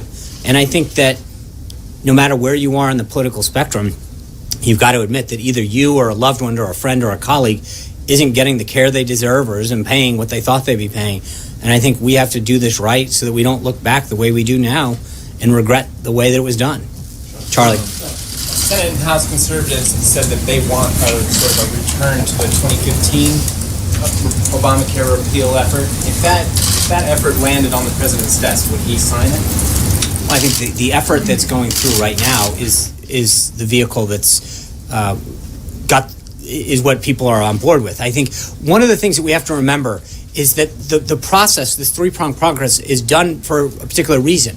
The reconciliation process, which I know for most people, it sounds like a very arcane inside baseball congressional term, but it only allows for certain things to happen in that repeal process. And that's why we've been very clear, and I think Paul Ryan laid out, Dr. Price has laid it out, and Mick Mulvaney is laying it out when he goes up to the Hill, that there's a reason that we keep talking about it in three prongs, because there's only so many things that you are legally allowed to do through the reconciliation process. When the Democrats jammed this through, they did it in a way that they did it basically in two steps. They jammed it through the reconciliation process, number one, and number two, they gave broad authority to the Secretary of Health and Human Services so at the time that she could unilaterally do certain things with healthcare and implement certain things that we now have to undo in the same way. What we've done that's different, though, is frankly at a third prong, which allows for additional legislative vehicles that will go through the House and then in the Senate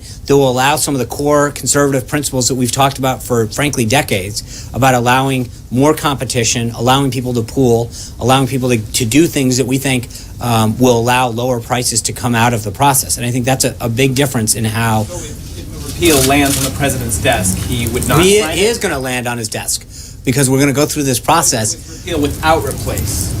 Well, again, I think the way that we're doing now, I think, is the right and the responsible way to do this. This bill will land on the president's desk. He will sign it. We will repeal Obamacare, and we will put into place a system that will be patient-centered, that will allow the American people to have greater choice and lower costs. Blake.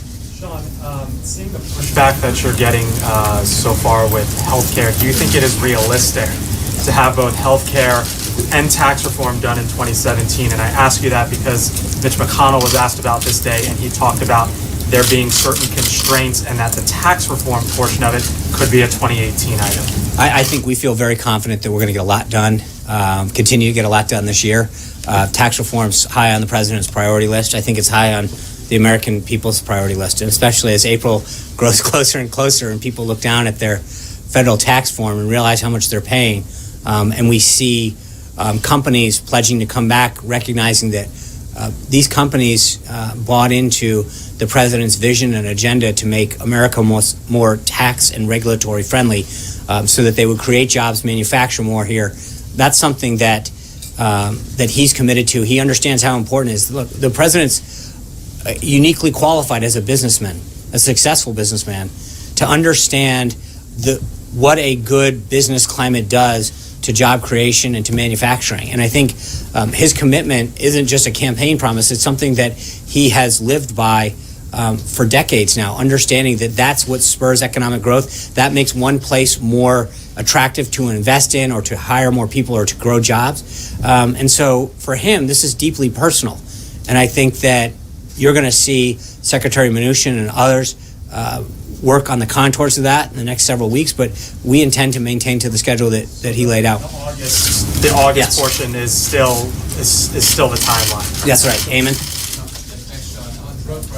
Congressman Elijah Cummings was here yesterday. Yeah. He said that the president was enthusiastic about his bill to cut drug prices.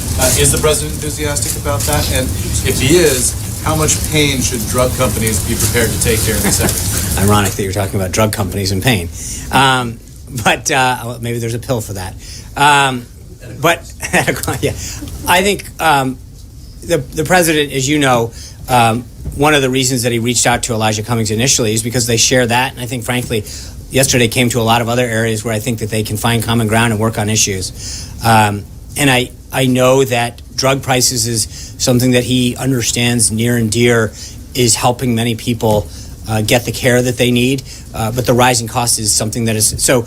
I think as we look at the vehicle in terms of the specific legislation, they share a commitment to it, and I think that there will be continued follow-ups, not just between Congressman Cummings but others, as to what the best piece of legislation is and how we get that home. Democrats said that they're going to drop this bill in 2 weeks. Is the president prepared to push a Democrat bill on Capitol Hill? I think that's a bigger conversation that we have to have, even with House leadership, in terms of maybe it is that right vehicle. Maybe Speaker Ryan and Leader McCarthy and Chairman Brady have other ways to achieve the same goal or work with Congressman Cummings. I don't want to be prescriptive to the House as to how they work their will, but I know that the president has a commitment to that topic, and then he wants to work with Congressman Cummings and others who share that same commitment. John Gizzi. Thanks a lot, Sean. John Gizzi. Gizzi. You're both good looking, Johns, but I'll come back. Thank you, Sean. Two questions. And first, a Japanese news service is reporting this morning that the president will have a meeting with President Xi Jinping of China in April. Does this mean that there is a new meeting before their scheduled meeting at the G20 in July? I'm not going to comment on the president's schedule or foreign leader visits at this time, John. I think I've pretty much gotten that one down. Until I have something further for you, I'm just going to let you get on to your next question. All right, thank you. Going back to the meeting and to your opening statement about the banks, in the last campaign, candidate Trump campaigned hard on restoring the Glass-Steagall Act, which would put a barrier between commercial and major investment banks. It, of course, was repealed in 1999, and the repeal signed by President Clinton. Senator Sanders campaigned on this as well, noted that it was in the Republican platform in Cleveland, and said in December he'd be happy to work with the Trump administration on restoring Glass-Steagall. Is there any plans for the president to meet with Senator Sanders, and is repeal of Glass-Steagall on his agenda? There's no current schedule to meet with him. I'm sure that, as he has done with several other members of Congress from both sides of the aisle, that at some point that will be scheduled. We don't have anything on the books for now, but look, he's shown, and I think yesterday was another example, today another example of his willingness to reach across the aisle, his willingness to look into both chambers and and not just business, but labor unions and other industries where we can find common ground. And I think if Senator Sanders and others want to work with the White House on areas of ways that we can improve the financial industry, we're going to do that. So still committed to restoring Glass-Steagall? Yes. Aaron. On infrastructure, can you give a sense of timing, where it is on the priority list, and if these new reports that say that the infrastructure in the nation is in really bad shape, does that give it new urgency? I think the president mentioned in the joint address, I think we're looking at a public-private partnership as a funding mechanism. There's a lot of work being done behind the scenes, and I don't want to put a timeline on that. Obviously, as I just mentioned to Blake, we're currently dealing with the repeal and replace of health care. I think we need to move on to tax reform, but that is definitely somewhere that we're trying to figure out how to move that vehicle. There'll be further discussion of that as we get closer to the budget as far as where that fits in to the piece. John Decker. Thanks, Sean. The president had this meeting last evening here at the White House with some conservative groups. Yeah. Out of that meeting, can you tell us whether the president was successful in twisting arms, getting these conservative groups to back this particular health care bill? And just separately, I see on the president's campaign website that there is an event, a campaign-style rally planned in Nashville, Tennessee for next week. Can you confirm that, and why did you choose Nashville, Tennessee? There's a Democratic congressman that represents Nashville. It's Jim Cooper. Are you hoping to get some Democrats behind this bill? So on the first part of that, you saw a lot of the statements that came out last night from some of the various groups. They were very encouraging. Their guiding principle is we want to get to yes. I think one of the things that's really interesting, and I've addressed it earlier, is that there's a lot of members, a lot of interested parties, a lot of groups that haven't fully heard the three-prong approach. And I think Speaker Ryan did a phenomenal job today of really laying this out. Dr. Price has done a good job. That people need to understand the totality and the comprehensive nature of this, that there are three pieces of it. And I think what happens sometimes is that the reconciliation piece of this gets lost as defining the totality of it. And people need to understand the two other pieces that achieve many goals that healthcare advocates and conservatives have fought for a long time, that allow greater competition, that allow small businesses to pool those resources together. But there's a lot of things that occur in phase 2 and phase 3 that help bring down cost and create greater choice. It's amazing when you listen to some of these meetings how often people say, I didn't realize that, and I didn't understand the full scope and totality of what the plan was. It's very encouraging, and then I think they, without getting into details, I think in a lot of cases they've shared some ideas with the president that we might be able to find some common ground on. So we'll take it one step at a time. Go ahead. And then, on the campaign style rally. I would refer that question to the campaign. I think the president's going to be traveling next week, and then but there will be the details of that are listed on the campaign site. There is going to be, I think, additional travel announced for next week on the official side.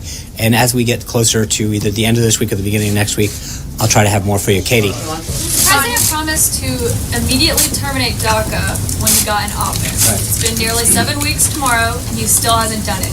Can you definitively say if he's going to get rid of DACA? And if not, is he giving them legal status? And what's the plan for Dreamers? I think, Caitlin, we've talked about the status of that and how many steps we have to go through on immigration in the past. I think we've made significant headway in achieving the president's priorities of starting the wall, driving down illegal immigration. The numbers that came out last night show that even when seasonally adjusted, we see a 40% dip in the people crossing our southern border.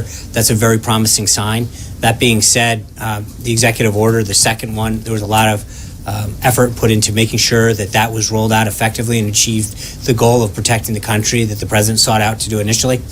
So we're continuing to take steps on immigration, both legal and illegal immigration. And as I've mentioned in the past, we'll have more as we go forward. So he does still plan to get rid of DACA? I think the president's been very clear about how he plans to address immigration as a whole, both legal and illegal. Katie. Sean, the president's been meeting with conservative groups, but there's also opposition on the left. Does he plan to, he brought bipartisanship to Washington finally. Does the president plan to meet with groups like the AMA and AARP, which supported Obamacare but are not supporting this bill? I don't, it'd be ill-advised me to start saying who he's going to, but I think that what we've shown over the last couple of weeks is the president's willingness to meet with individuals, senators, groups. So I don't want to rule in who's going to meet or out, but I think that I've said before with respect to members, and I'd say it again with respect to groups, that I think if people have ideas that will help provide a more patient-centric healthcare system that drives down costs, the president and the team here will be willing to meet with them. So I don't want to be prescriptive in terms of telling them who they have to meet with. Their day is pretty busy right now with the Hill, but I will get back to you on some of the other groups that they're going to meet with, and we'll go from there. Brian. Two quick questions. One, this morning at the National Press Club, a local business in D.C. filed a Superior Court a suit against the president and regarding the Trump Hotel.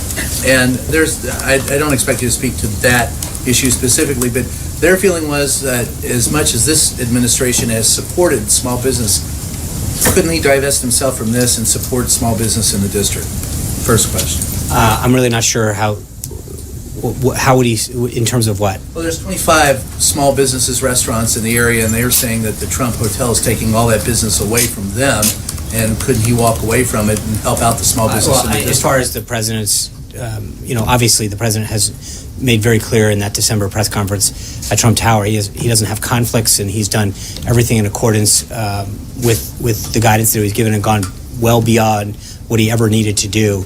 But obviously, you can't, your name's on certain things, and that's a very big difference in terms of some of the properties that he owns. But he understands the importance of small business. That's why we're meeting with community banks this morning to talk about the lending that they need, whether it's small business, entrepreneurs, farmers, ranchers throughout the country. He understands the role of small business in our economy and how many jobs they provide, and I think he's been a champion of it. April. Second question was, in his speech before Congress last week, he said it's not too much to dream that at some point in time, and I'm paraphrasing, RFP could be on foreign soil, I'm guessing other planets. With the NASA budget being released yesterday, I believe, is there a major initiative by this administration for space exploration, or is that we're just talking dreams? Yeah, I'm going to let Director Mulvaney get into the details of the budget next week. Or whenever that, I'm trying to remember the calendar here. But when the director comes out, he'll talk about the specific funding levels. As you know, we're in the middle of this we call pass-back provision, where we've sent them some top-line numbers. They're sending us back their recommendations and their observations and edits and questions with respect to their budget. So we're going to take this one step at a time. I mean, when he said... No, he's obviously, he's very keen on America's role in space, and I don't want to get into specific budget priorities or numbers until we're ready to release them. So, John, I'm sorry, April. Remember that. It's very important. I know, I saw the hands. Yes. So, Sean, just really fast, following up on John, we're seeing the campaign information for next week in Nashville. You said something about talking to the campaign. Who's the campaign? I'll try to help get you a name. There is a campaign infrastructure still in place. It would be inappropriate for me to be commenting on campaign activities from the podium. So there's a website up, the same one that was on during the campaign, and I would suggest that you utilize that. But I'm not here I'm only here as an official in the government, so I don't want to get into that. Now, yesterday, going back to Congressman Cummings, you talked about some other issues that they talked about in that meeting. Yeah. But they found common ground. They talked about, and I want to hit two issues. The voter irregularities, voter fraud, and voter suppression. Where does the president see this coming together? We heard from Congressman Cummings, but where does he see? We understand he's saying that voter fraud is real when there are other people saying it's not, but then there are factual, documented cases of voter suppression. So how is there a marrying of that in this president's eyes? Well, I think that's why he's asked Vice President Pence to look into it. I would disagree with the assertion that I think there's also factual, evidence of people voting illegally. We saw that in Texas a couple weeks ago, and in other places. So part of the reason that he's asking Vice President Pence to chair this task force is to look into the issue. But we welcome input in other areas, and it's an area that they'll continue to discuss. Sarah? HBCUs. Now, also, Congressman Cummings said that when he talked to the president, and he brought up the issue of funding for HBCUs, President Trump said to Congressman Cummings that the presidents did not ask for money. Now, they came here, according to many of the presidents that I've canvassed, they came here with the intent of the fact that they were going to get some money from this executive order. And I don't think the executive order is the... that's what their belief was. But then when I understand that there was talk about investment in these colleges from Steve Bannon, one president wrote this down saying that we are looking for a plan from you to invest in HBCUs, and we will execute it when we get it. So, and they're looking for full funding for Title III, Pell Grant full funding, fall, spring, and summer, as well as a one-time $25 billion investment. What does this White House think about this plan that they're trying to give back to this White House, especially at a time when you're looking at cutting domestic spending? Well, I think when they were here, we were pleased to roll out the executive order that talked about making historically black colleges and universities a priority in this administration, moving that sort of point person into the White House, so that we could coordinate a whole of government opportunities we talked about this, looking at the different educational opportunities that span government, whether it's health or investment in sciences, or even stuff like ROTC and NROTC programs that are some of these that span out of the Department of Defense. But we've got to look at how we're providing government assistance in a whole host of ways to historically black colleges and universities. I think the issue of funding will be properly addressed in the budget. and at that time, but obviously this is something that has been discussed. The president. Request realistic? Is this funding request? I don't, April. I'm not going to negotiate the budget from here, but I think that the president has been made very clear that the vital role that they play in our society, and I think he's shown that initially by the executive order that he unveiled, and we will have further information for you as we get closer to the budget. Sarah. Thanks, John. Circling back to what you said about critics characterizing the budget reconciliation bill as the entirety of repeal replace, how quickly does the president want to see Republicans move on phase 3, the companion legislation? Does he envision those unfolding simultaneously? And then given the early opposition to the budget reconciliation bill, does the president maybe want Republicans to recalibrate their strategy when it comes to that companion legislation? I am not going to start to tell Speaker Ryan or Leader McCarthy or the whip, Mr. Scalise, how to release and when to release legislation. But I think obviously we need to make sure that members and all Americans understand the totality of this. So at a schedule that they see fit, and I'll let them unveil that schedule, that they talk about the totality of this plan and the comprehensive nature and all three prongs that make up the repeal and replace part of this. It's important, I think, though, for people to do understand that there's a commitment to do all those things that we've talked about, whether it's pooling or across state lines. There's a lot of principles and things that we've discussed that I think are important to let people to know about. I'm going to go to Lahit Jha. Thanks. What is this assessment of the situation in Afghanistan? What is the assessment of the situation in Afghanistan? Because there has been series of terrorist attacks there, and does it plans to send additional troops to Afghanistan? So on troops, I refer you to the Department of Defense on that one. I think we are in the middle of a comprehensive review on our policy in Afghanistan, that working with our Afghan partners and the Department of Defense and our key military leaders to create an approach to address Afghanistan, to defeat ISIS. So we're in the middle of that process, and we have more. We'll update you, but I think the Department of Defense is probably the best place to go to get that. Trey. Thanks, Sean. Today, hundreds of U.S. Marines were deployed to Syria. So I'm wondering, how involved was the president in that decision-making process, and is this part of his wider anti-ISIS strategy? Obviously, the president was made aware of that. This is something that was done in consultation. He understands the regional issues that need to be addressed there. And again, I'd refer you back to the Department of Defense on that. Yeah. Sean, thank you. I have a follow-up question to Haley's first set of questions on WikiLeaks. My question is, Haley gets like 8 questions in the Republicans are calling for Julian Assange to, be in jail or be arrested. Mm-hmm. What about the tech companies that he says that he will work with to give them these CIA hacking techniques? Should there be any legal repercussions for tech companies willing to sort of embrace and use this technology that you're taking a stance against, if you will? So, number one, I'll go back to the statement that we don't comment on validating or authenticating allegations of this sort as a U.S. government in terms of U.S. government policy.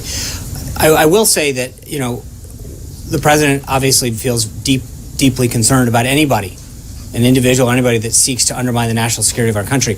I don't want to, stay within my purview here, but I do think that I would check with the Department of Justice in particular about if a program or a piece of information is classified, it remains classified regardless of whether or not it is released into the public venue or not. And so I would just suggest that someone consult with them regarding the legal repercussions of any individual or entity using any piece of still classified information or technique or product that hasn't been declassified. There's a reason that we have classification levels, and that's to protect our country and our people, and that's something that we have to maintain regardless of how it's let out. Zeke. 2 questions for you. One, back to General Flynn. How concerning is it to the president and to the White House that a registered foreign agent was selected to become was the national security advisor for a brief period of time? Look, I think this is what he did for a living. I mean, he talked to, and as the president said in the press conference, talking to individuals that are within the realm of the duties you're going to perform is part of your job. I understand that, but he was being compensated. He wasn't being compensated as part of the transition, as far as I'm aware. And so he was a private citizen at the time. And when you're a private citizen, you're allowed to engage in legal activities. I don't have anything further on that, but I think there's nothing nefarious about doing anything that's legal as long as the proper paperwork and is filed. Sean, just real quick, there's just several reports out of the State Department from our colleagues there that on Secretary Tillerson's upcoming trip to Asia, he will not be taking any press with him on that trip. That's a breach of precedent, certainly, of the last several bipartisan administrations. Is it concerning to the White House that the administration's foreign policy might not be effectively communicated to the American public and around the world because there isn't a press corps with the Secretary of State? This is the first I'm learning of it. I'd be glad to follow up with you, Zeke. I don't know that. I think you all know that we have been a very transparent administration in terms of access to the president and his activities here. I'd be glad to follow up with the Department of State and follow up that you can share that with your colleagues. Margaret? Sean, yesterday you said there's no reason to believe there's any type of investigation with respect to the Department of Justice. Did the Justice Department give you that assurance? Because they're telling the New York Times they did not. I'm not aware of it, but that's my point, is that we're not aware of anything, and that's why... You've never been told by the Justice Department that there is no investigation? No. So there might be one. You just don't know. No, I said I'm not aware, and we're not aware, and that's why we want the House and the Senate to do what the President has asked of them, to look into this, but no, we're not aware. To discover if there is an investigation. To look into the situation. The Justice Department is saying, though, that they never gave you the assurances that you gave us. Okay. No. What the assurance I gave you, Margaret, was that I'm not aware, and that is 100% accurate. So when you said no reason to believe, it was I'm not aware if there's an investigation. Right. I mean, I don't know that they're not interchangeable. I'm not aware. I don't believe. Look up in a thesaurus and find some other ways, but I don't know that there's a distinction there that's noteworthy. But we're not aware. I don't believe that exists, and that's based on that I've not been aware of. I mean, but that's the answer to that. When someone's asking me if I'm made aware of something and the answer is no, then the answer is no. But the question was whether he was the target of a counterintelligence. Right, and the answer is we're not aware. I don't know how much clearer we can be on this. So it's just that the White House is not aware if the president is the target of a counterintelligence probe. Correct.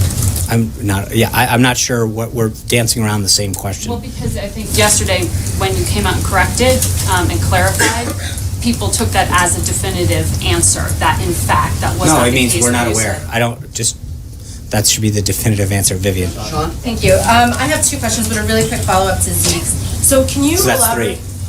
2.5. So can you elaborate a little bit on to what extent Michael Flynn was involved in shaping the current Turkey policy for President Trump? I mean, was he engaging with the Turkish leaders? And I don't have anything on that. Okay. You can contact the NSC on that. I'm not aware. Okay, so for my two real questions. First, is there any official response to the lawsuit in Hawaii over the revised travel ban? I think we feel very comfortable that the executive order that was crafted is consistent, and we're going to go forward on this. But I think, by all means, I don't want to. We feel very confident with how that was crafted and the input that was given. Okay, thank you. And the second thing is Nigel Farage was at the Ecuadorian embassy in London today, where Julian Assange happens to be staying. We don't know if they met or not, but was he there? I mean, he's a close ally of President Trump. Was he there in any official capacity? I don't keep his schedule. Was he delivering a message? Do you know if there was contact on that? No, I have my own concerns here, keeping track of what everyone's doing. I generally don't worry about what's going on across the pond. Jonathan. Thank you. You already gave me one, but just to follow. But do you? I'll take his. Wow. All right. I'm sorry. Hey. But on front, the question is not what Farage was doing there. But can you tell us he just wasn't there on behalf of the White House? Sure. I don't. He is not. I'm not. This is silly. I really don't think asking where random foreign leaders are and whether or not they're there. I'm sure he was there doing whatever on behalf of either the British. He's a member of. Okay, I understand that, but I'm not. I don't keep his schedule. I'm not sure. Thank you, Sean. Two questions on two different topics. First, Treasury Secretary Steve Mnuchin sent a letter to Congress saying that Congress should raise the debt ceiling.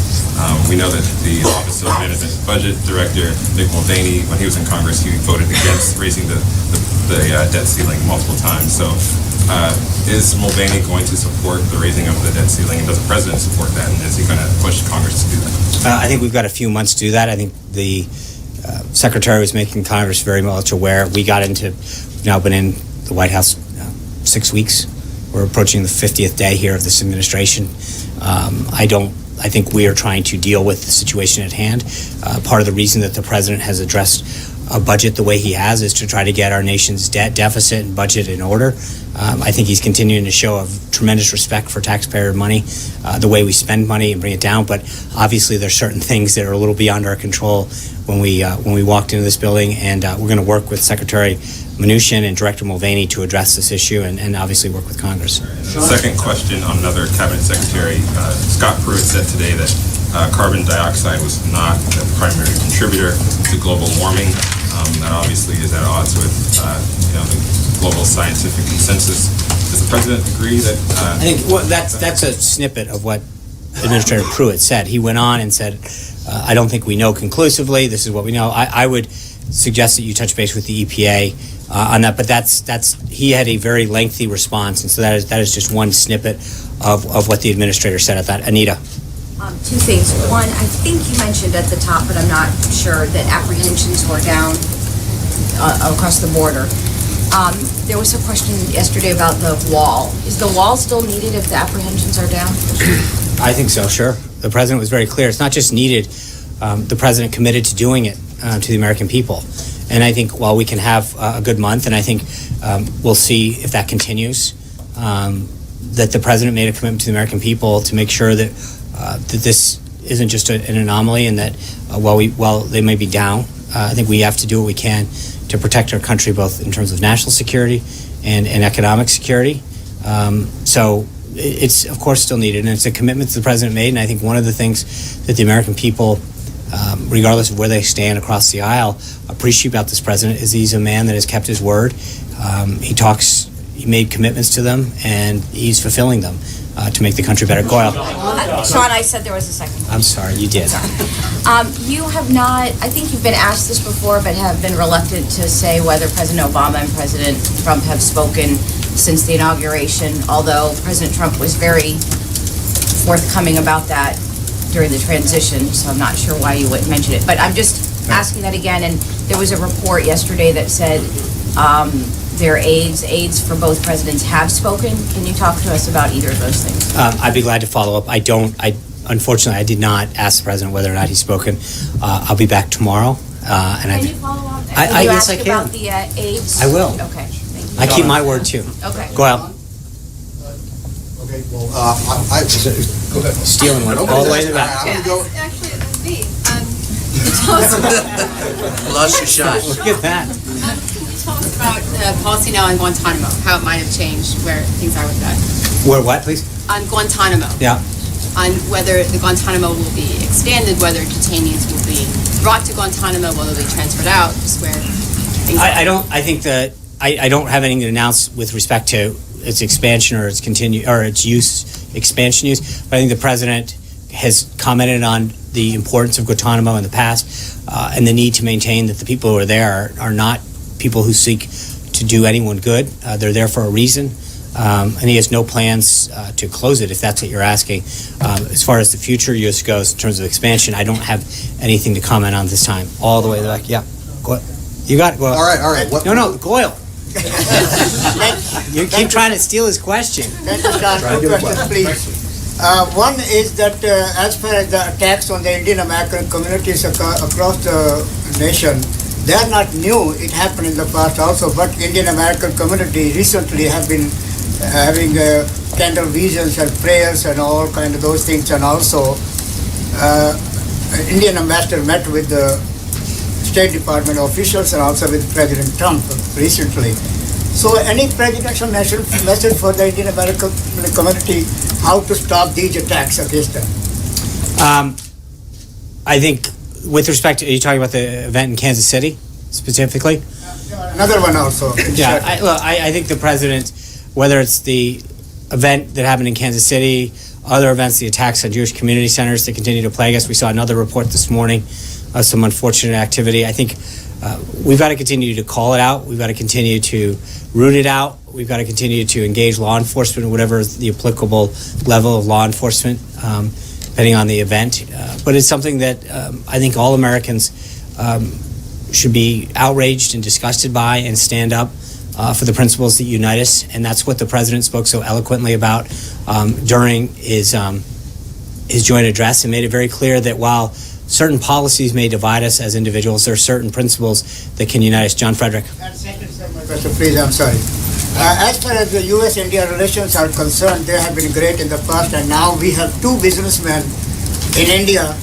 Prime Minister Modi is also a businessman. Here we have President Trump, of course, a great, successful businessman.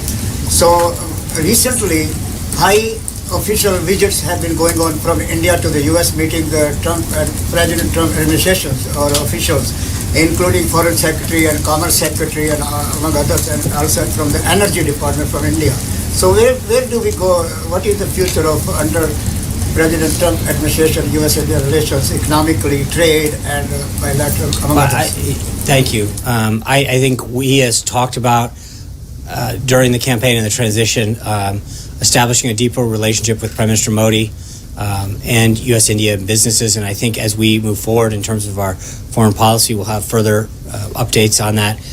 But he, as you know very well, he spoke very clearly and frequently about the relationship that we have and hope to continue to grow with India. John Frederick. Sean, thank you. During the campaign, President Trump was not shy about his desire to get the United States out of these Middle Eastern wars. Yet, as a question earlier, we just sent 250 Marines into Syria. Is President Trump committed to going to Congress to receiving authorization for an AUMF or a declaration of war if we continue to deploy United States troops overseas? Well, John, I think there's a big difference between an authorization of war than sending a few hundred advisors, and I think most in Congress would probably agree with that as well. I think that's a big difference between a hostile action and going in to address some certain concerns, whether it's certain countries in the Middle East or elsewhere. I would refer you to the Department of Defense on that one. I think the actions that he has done and taken with the advice that his generals have given him as admirals as well, is something that we will continue to work on. Yeah. Two questions. One, first off, kind of clarifying the difference between the campaign stop and also the healthcare rollout. So Nashville will be kind of the campaign stop. How will the White House kind of pick and choose how that goes, whether it's going to be a presidential visit trying to sell the healthcare rollout or one for the campaign? And then a second question, sir. Well, I mean, I think the campaign will make decisions with respect to how they want to spend their money and where they want to go. And the official part, the White House, will do the same. But I think that's something that every president back as far as modern history has done as well. The president will be visiting several cities over the next coming weeks to engage the American people on the need to repeal and replace and other steps that he's taking to deliver on the promises that he's made as Commander-in-Chief. Second question. I know Senator Cruz was here for dinner last night. Can you characterize the relationship between the two men? 2018 will be here before you know it. Do you anticipate the president will be there to support him in that effort? Well, I think we got a few battles to get through legislatively, but I know that he enjoyed welcoming Senator and Mrs. Cruz and their two daughters last night to the White House. They had a very enjoyable time and a very fruitful discussion. But it's something that he is going to continue to do with members of both parties and both chambers, and not just here in Washington. I think you're going to see him continue to engage with governors and attorneys general and lieutenant governors. The president truly enjoys this level of engagement. He likes to sit down and talk about ideas, talk about the future of this country and get their input and ideas. And I think they talked a little business and a lot of personal last night, and it was a very enjoyable thing. With that, thank you guys. Have a great day. I look forward to seeing you tomorrow. I think tomorrow's going to be One Question Friday. Thank you all. Has the President spoken to the FBI director about the wiretapping?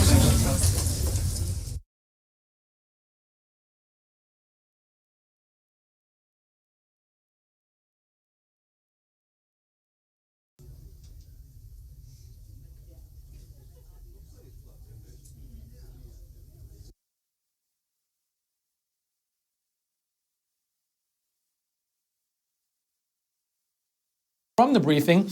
But President Trump is doing a rally next week.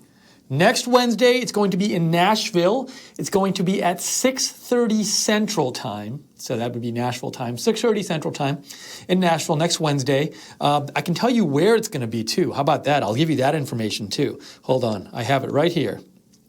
It is going to be at, hold on a second. I think it's on my work email. I apologize. Hold on one more second. I'll get you the location of this. Here it is.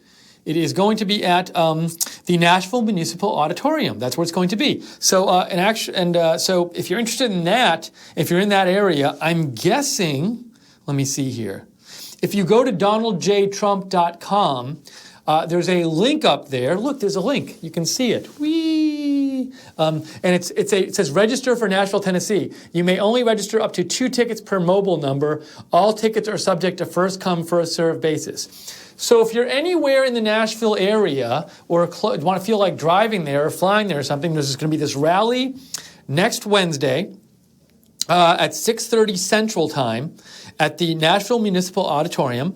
And I presume this is about, it doesn't specifically say in the info that it's about healthcare, but President Trump had said last night that he was planning on doing some rallies to talk about the healthcare bill and tell people why he thinks it's a good thing. That's going to be there. If you want to sign up for the rally and actually go, you can go to the Trump website, donaldjtrump.com, and you can register. It lets you fill out your name and sign up for at least 2 tickets per mobile number, and it's a first come, first serve. So, and now, if you do go to the rally, people do line up early. So I wouldn't register for tickets and then show up 5 minutes before the rally, because then you might not get in. But anyways, that's going on. And we at Right Side are definitely we're planning on being there. So, this hasn't been confirmed yet, but we are making plans to be there. And we plan on bringing this rally to you, live coverage, and talk to the audience. We want to talk to the crowd and see what you have to say, as we did at the last rally and the other rallies. That's a big thing we do while we go. I even was thinking that if we end up going, which we're planning on doing, we do this thing where we talk to people in the rally before the rally starts and in the rally, the auditorium after the rally.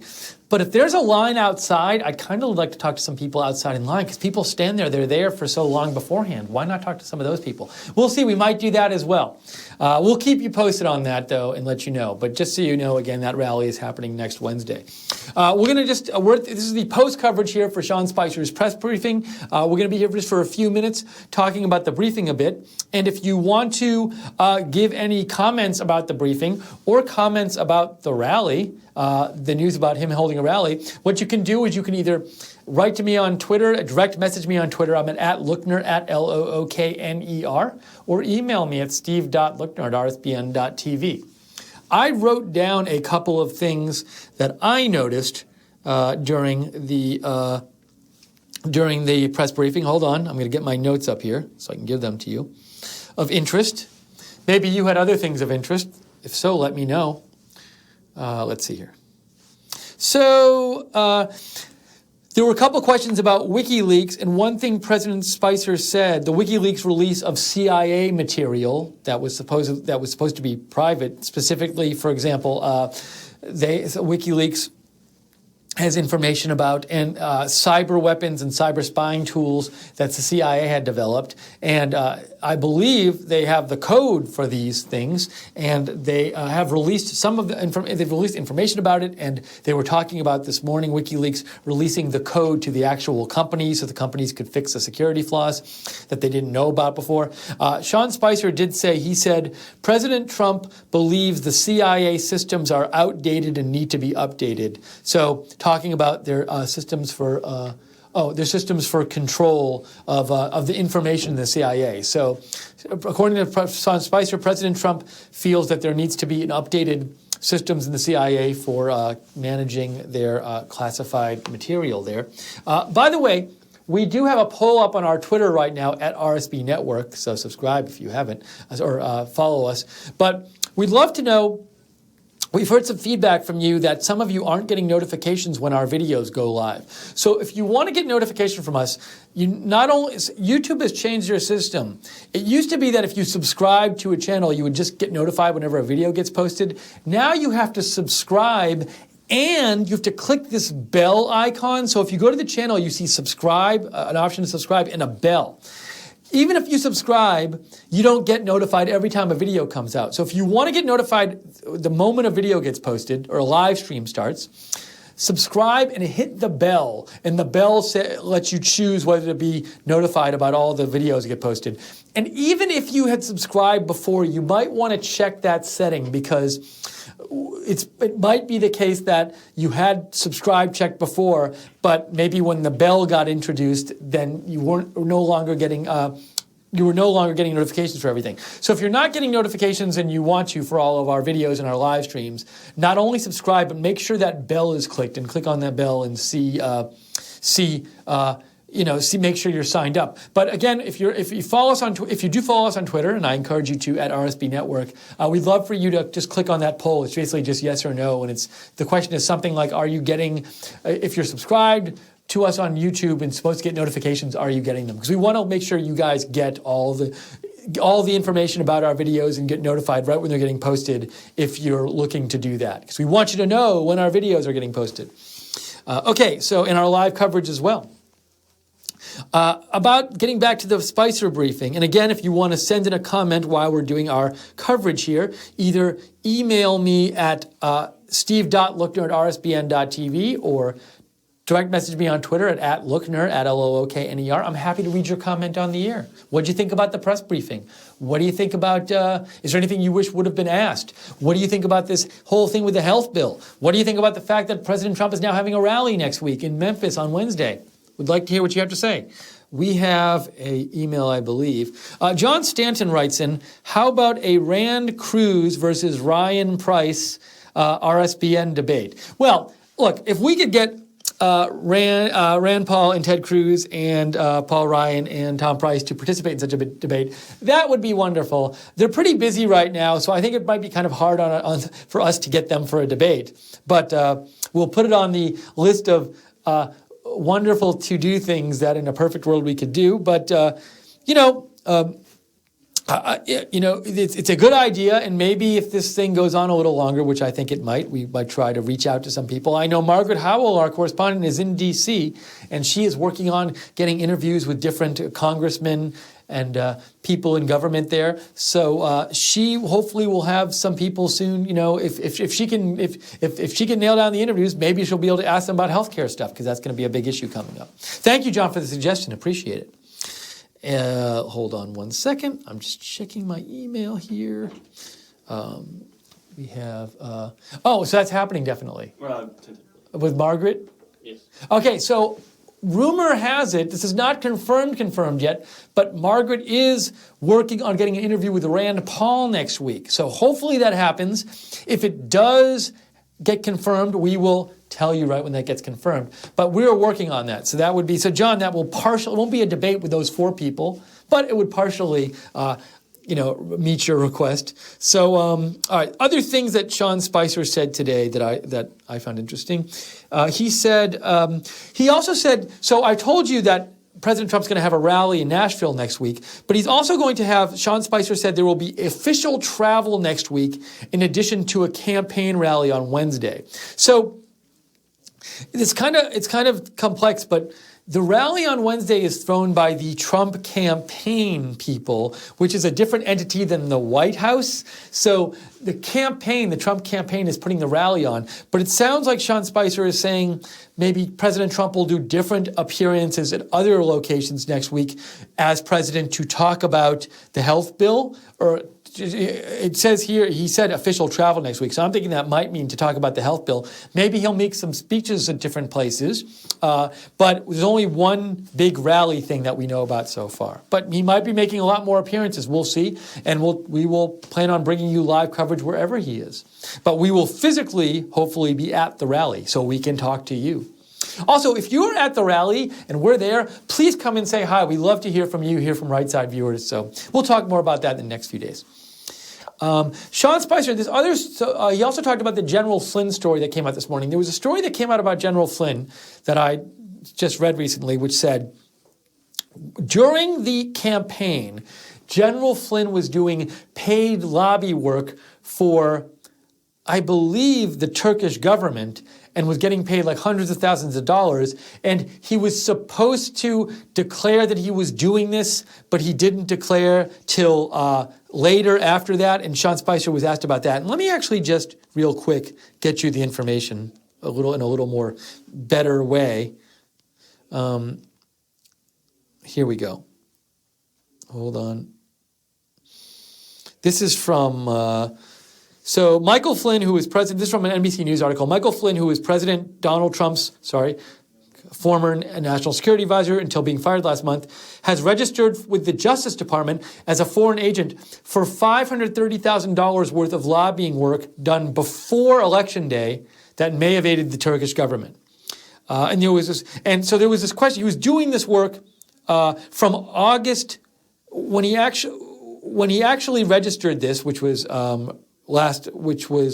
happened recently, he said that he had done this work from August through November. And during that time, he was also doing some campaigning for the Trump administration, which you might remember. So Sean Spicer was asked about that, and Sean Spicer said that he didn't believe that President Trump knew that General Flynn was acting as a foreign agent for Turkey prior to naming him as a national security advisor. So one thing is that there was this question that came up like, did President Trump know that General Flynn had been doing this during the campaign? And according to Sean Spicer, when President Trump named General Flynn national security advisor, he was not aware of this the fact that from August to November during the campaign, General Flynn had been being paid as a lobbyist for Turkey. Also, John Spicer also said, when asked about the newly revealed role that as a lobbyist and as, I guess, a registered foreign agent that General Flynn was playing, he said this. He said, this is what he did for a living. So, he's pointing out that this is something that General Flynn did. It wasn't like after his military career that he was doing work for, foreign countries. So that was said. Let's see, what else did he think that he say here that I want to point out? Oh, I think one of the more important things that happened during the press briefing is Sean Spicer said, he was talking about the Obamacare replacement bill, and he said, this bill will land on the president's desk. He will sign it. So that's really, it's showing confidence, and it's saying that President Trump believes that this will pass the Congress, both houses, House and Senate, and he will sign it. So it's promising that, and that's not something that Sean Spicer had to say and that President Trump had to say. They could have said, we're really confident this will pass, but they put themselves out there and they said, we think this will pass and he will sign it. They said, this bill will land on the president's desk and he will sign it. So that's that. There's a few more things I want to mention while we're on here, doing the post-show coverage of Sean Spicer's press briefing. I believe there's going to be a briefing tomorrow, too, because he said during the press briefing, I will see you tomorrow. So we will have that live as well. Once again, we only have a couple more minutes left here, but if you want to send in any thoughts you have about the press briefing or General Flynn or the healthcare bill or anything else that's going on, direct message me on Twitter at Lookner, at Lookner. Follow me there if you'd like as well, or email me at steve.lookner@rsbn.tv. I just have a couple more parts of the press conference that I wanted to highlight here.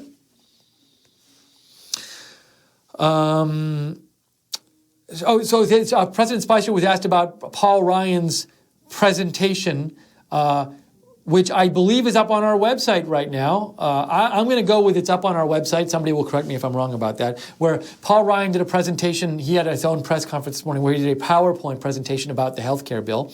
And Sean Spicer was asked about that. And he said the presentation early was, quote, a very good PowerPoint. He said that. Sean Spicer was also asked about whether they had any knowledge that President Trump might be the target of an investigation. So we had these accusations come out from President Trump that he was being wiretapped by President Obama or the Obama administration. And there was these questions. There have been these questions out. Well, was President Trump the target of some investigation, some kind of counterintelligence investigation? And Sean Spicer said today, we are not aware that President Trump is a target of any investigation. And one last thing. President Trump was asked, Sean Spicer was asked, one of the reporters said Secretary of State Tillerson is not bringing the press with him on his trip to Asia next week, and he was asked about that, and Sean Spicer said, this is the first I am learning of it. So those were some highlights of the press briefing, and I want to just reiterate this news again, because I think it just came out, and I think, I want to first check if there are any comments here that people might have written in. I think I might be caught up. Let me just make sure. So there is this rally going on. President Trump has announced a rally next week, next Wednesday, in Nashville. And if you want to go to the rally, you can go to the DonaldJTrump.com website and sign up for tickets there. And we are planning on being there covering it. Well, it's not 100% confirmed, but we're working towards it right now, and we're confident we'll be able to get there and cover it for you. So we'll let you know more about the exact details about that as we get closer to it. And Sean Spicer is supposed to have a briefing tomorrow. For all the Sean Spicer briefings, come right here. Right Side Broadcasting, we'll have them live, and then you can watch them after if you missed them. You can watch yesterday's if you missed it. So that stuff is always there for you. For now, though, I want to say a couple things. If you want to know about our videos, subscribe to us on YouTube and click the bell icon. If you don't click the bell, you won't get notifications. So subscribe to us on YouTube, click the bell icon and say, I want to get notified about all Right Side videos. And please, if you just to repeat, we have a poll on Twitter because some people said they weren't getting notifications. If you're not getting notifications, go to our poll on Twitter at RSB Network, and you can click on the poll and say, hey, I'm not getting notifications. And we will let YouTube know if we find out this is a big problem. By the way, I am on Twitter at Lookner, at Lookner. And we wanted to say thank you to the moderators for moderating the chat today. As always, amazing job, moderators. Thank you. And who else did I want? Oh, also, I can't ignore this. So the rally, it's a perfect time to talk about this. So this rally is supposed to happen next week, President Trump's rally on Wednesday. We're going to go cover it. That's our plan. But it costs money to do these things. We want to cover all this stuff and have the best coverage we can get for you. And we also don't want to take money from donors who are going to control our programming. So we really rely on you to be able to bring you this kind of coverage, to be able to send people to a rally and cover it and have and talk to the people in the audience and not just show the feed, but actually send reporters out and talk to you guys. So we really appreciate all your donations. They help us do things like that. If you'd like to donate it today to us, even if it's a small donation, it's really valued and every little bit helps. The ways to do that are you can go in the chat room on YouTube next to our video. There's a chat room. Go to the bottom. There's a $sign. Just click on that $sign. That lets you donate. Again, even a small amount really helps us. And or you can go to rsbn.tv/donate. So unless there's, let me just check real quick and make sure I got everybody's comments here. I want to answer all our emails and everything. Okay, we're caught up. So that's going to conclude our coverage today of the Sean Spicer press briefing. Hope you've enjoyed it. Unless things change, there will be a briefing tomorrow. We will put it up at the appropriate time as soon as we know what time it is. We will schedule it for that time and have it up there at that time. And just know with the briefings, again, sometimes the schedule changes. So we go with what the original schedule is, but just know sometimes it gets a little later. For example, when they get delayed there, it was a little delayed today. So we will do our best to update you. As soon as we know of schedule changes, we will let you know about them. And once in a while, the briefings might get canceled. We'll let you know as soon as we know about this as well. But we thank you for joining us. And our shows tonight. We have Nick Fuentes is coming up at 7 Eastern, I believe. And then after that, we have Wayne Dupree coming up. So you can watch those shows tonight on Right Side. I encourage you to do so. Check them out. Go watch the old episodes that are posted on YouTube if you'd like, on our YouTube channel. And what else? We'll have the briefing tomorrow. Any breaking news that comes out, we will be covering it. So breaking news happens later today. we'll see you later today. But otherwise, until we see you next, thank you for watching. Have a great day, and we'll talk to you real soon.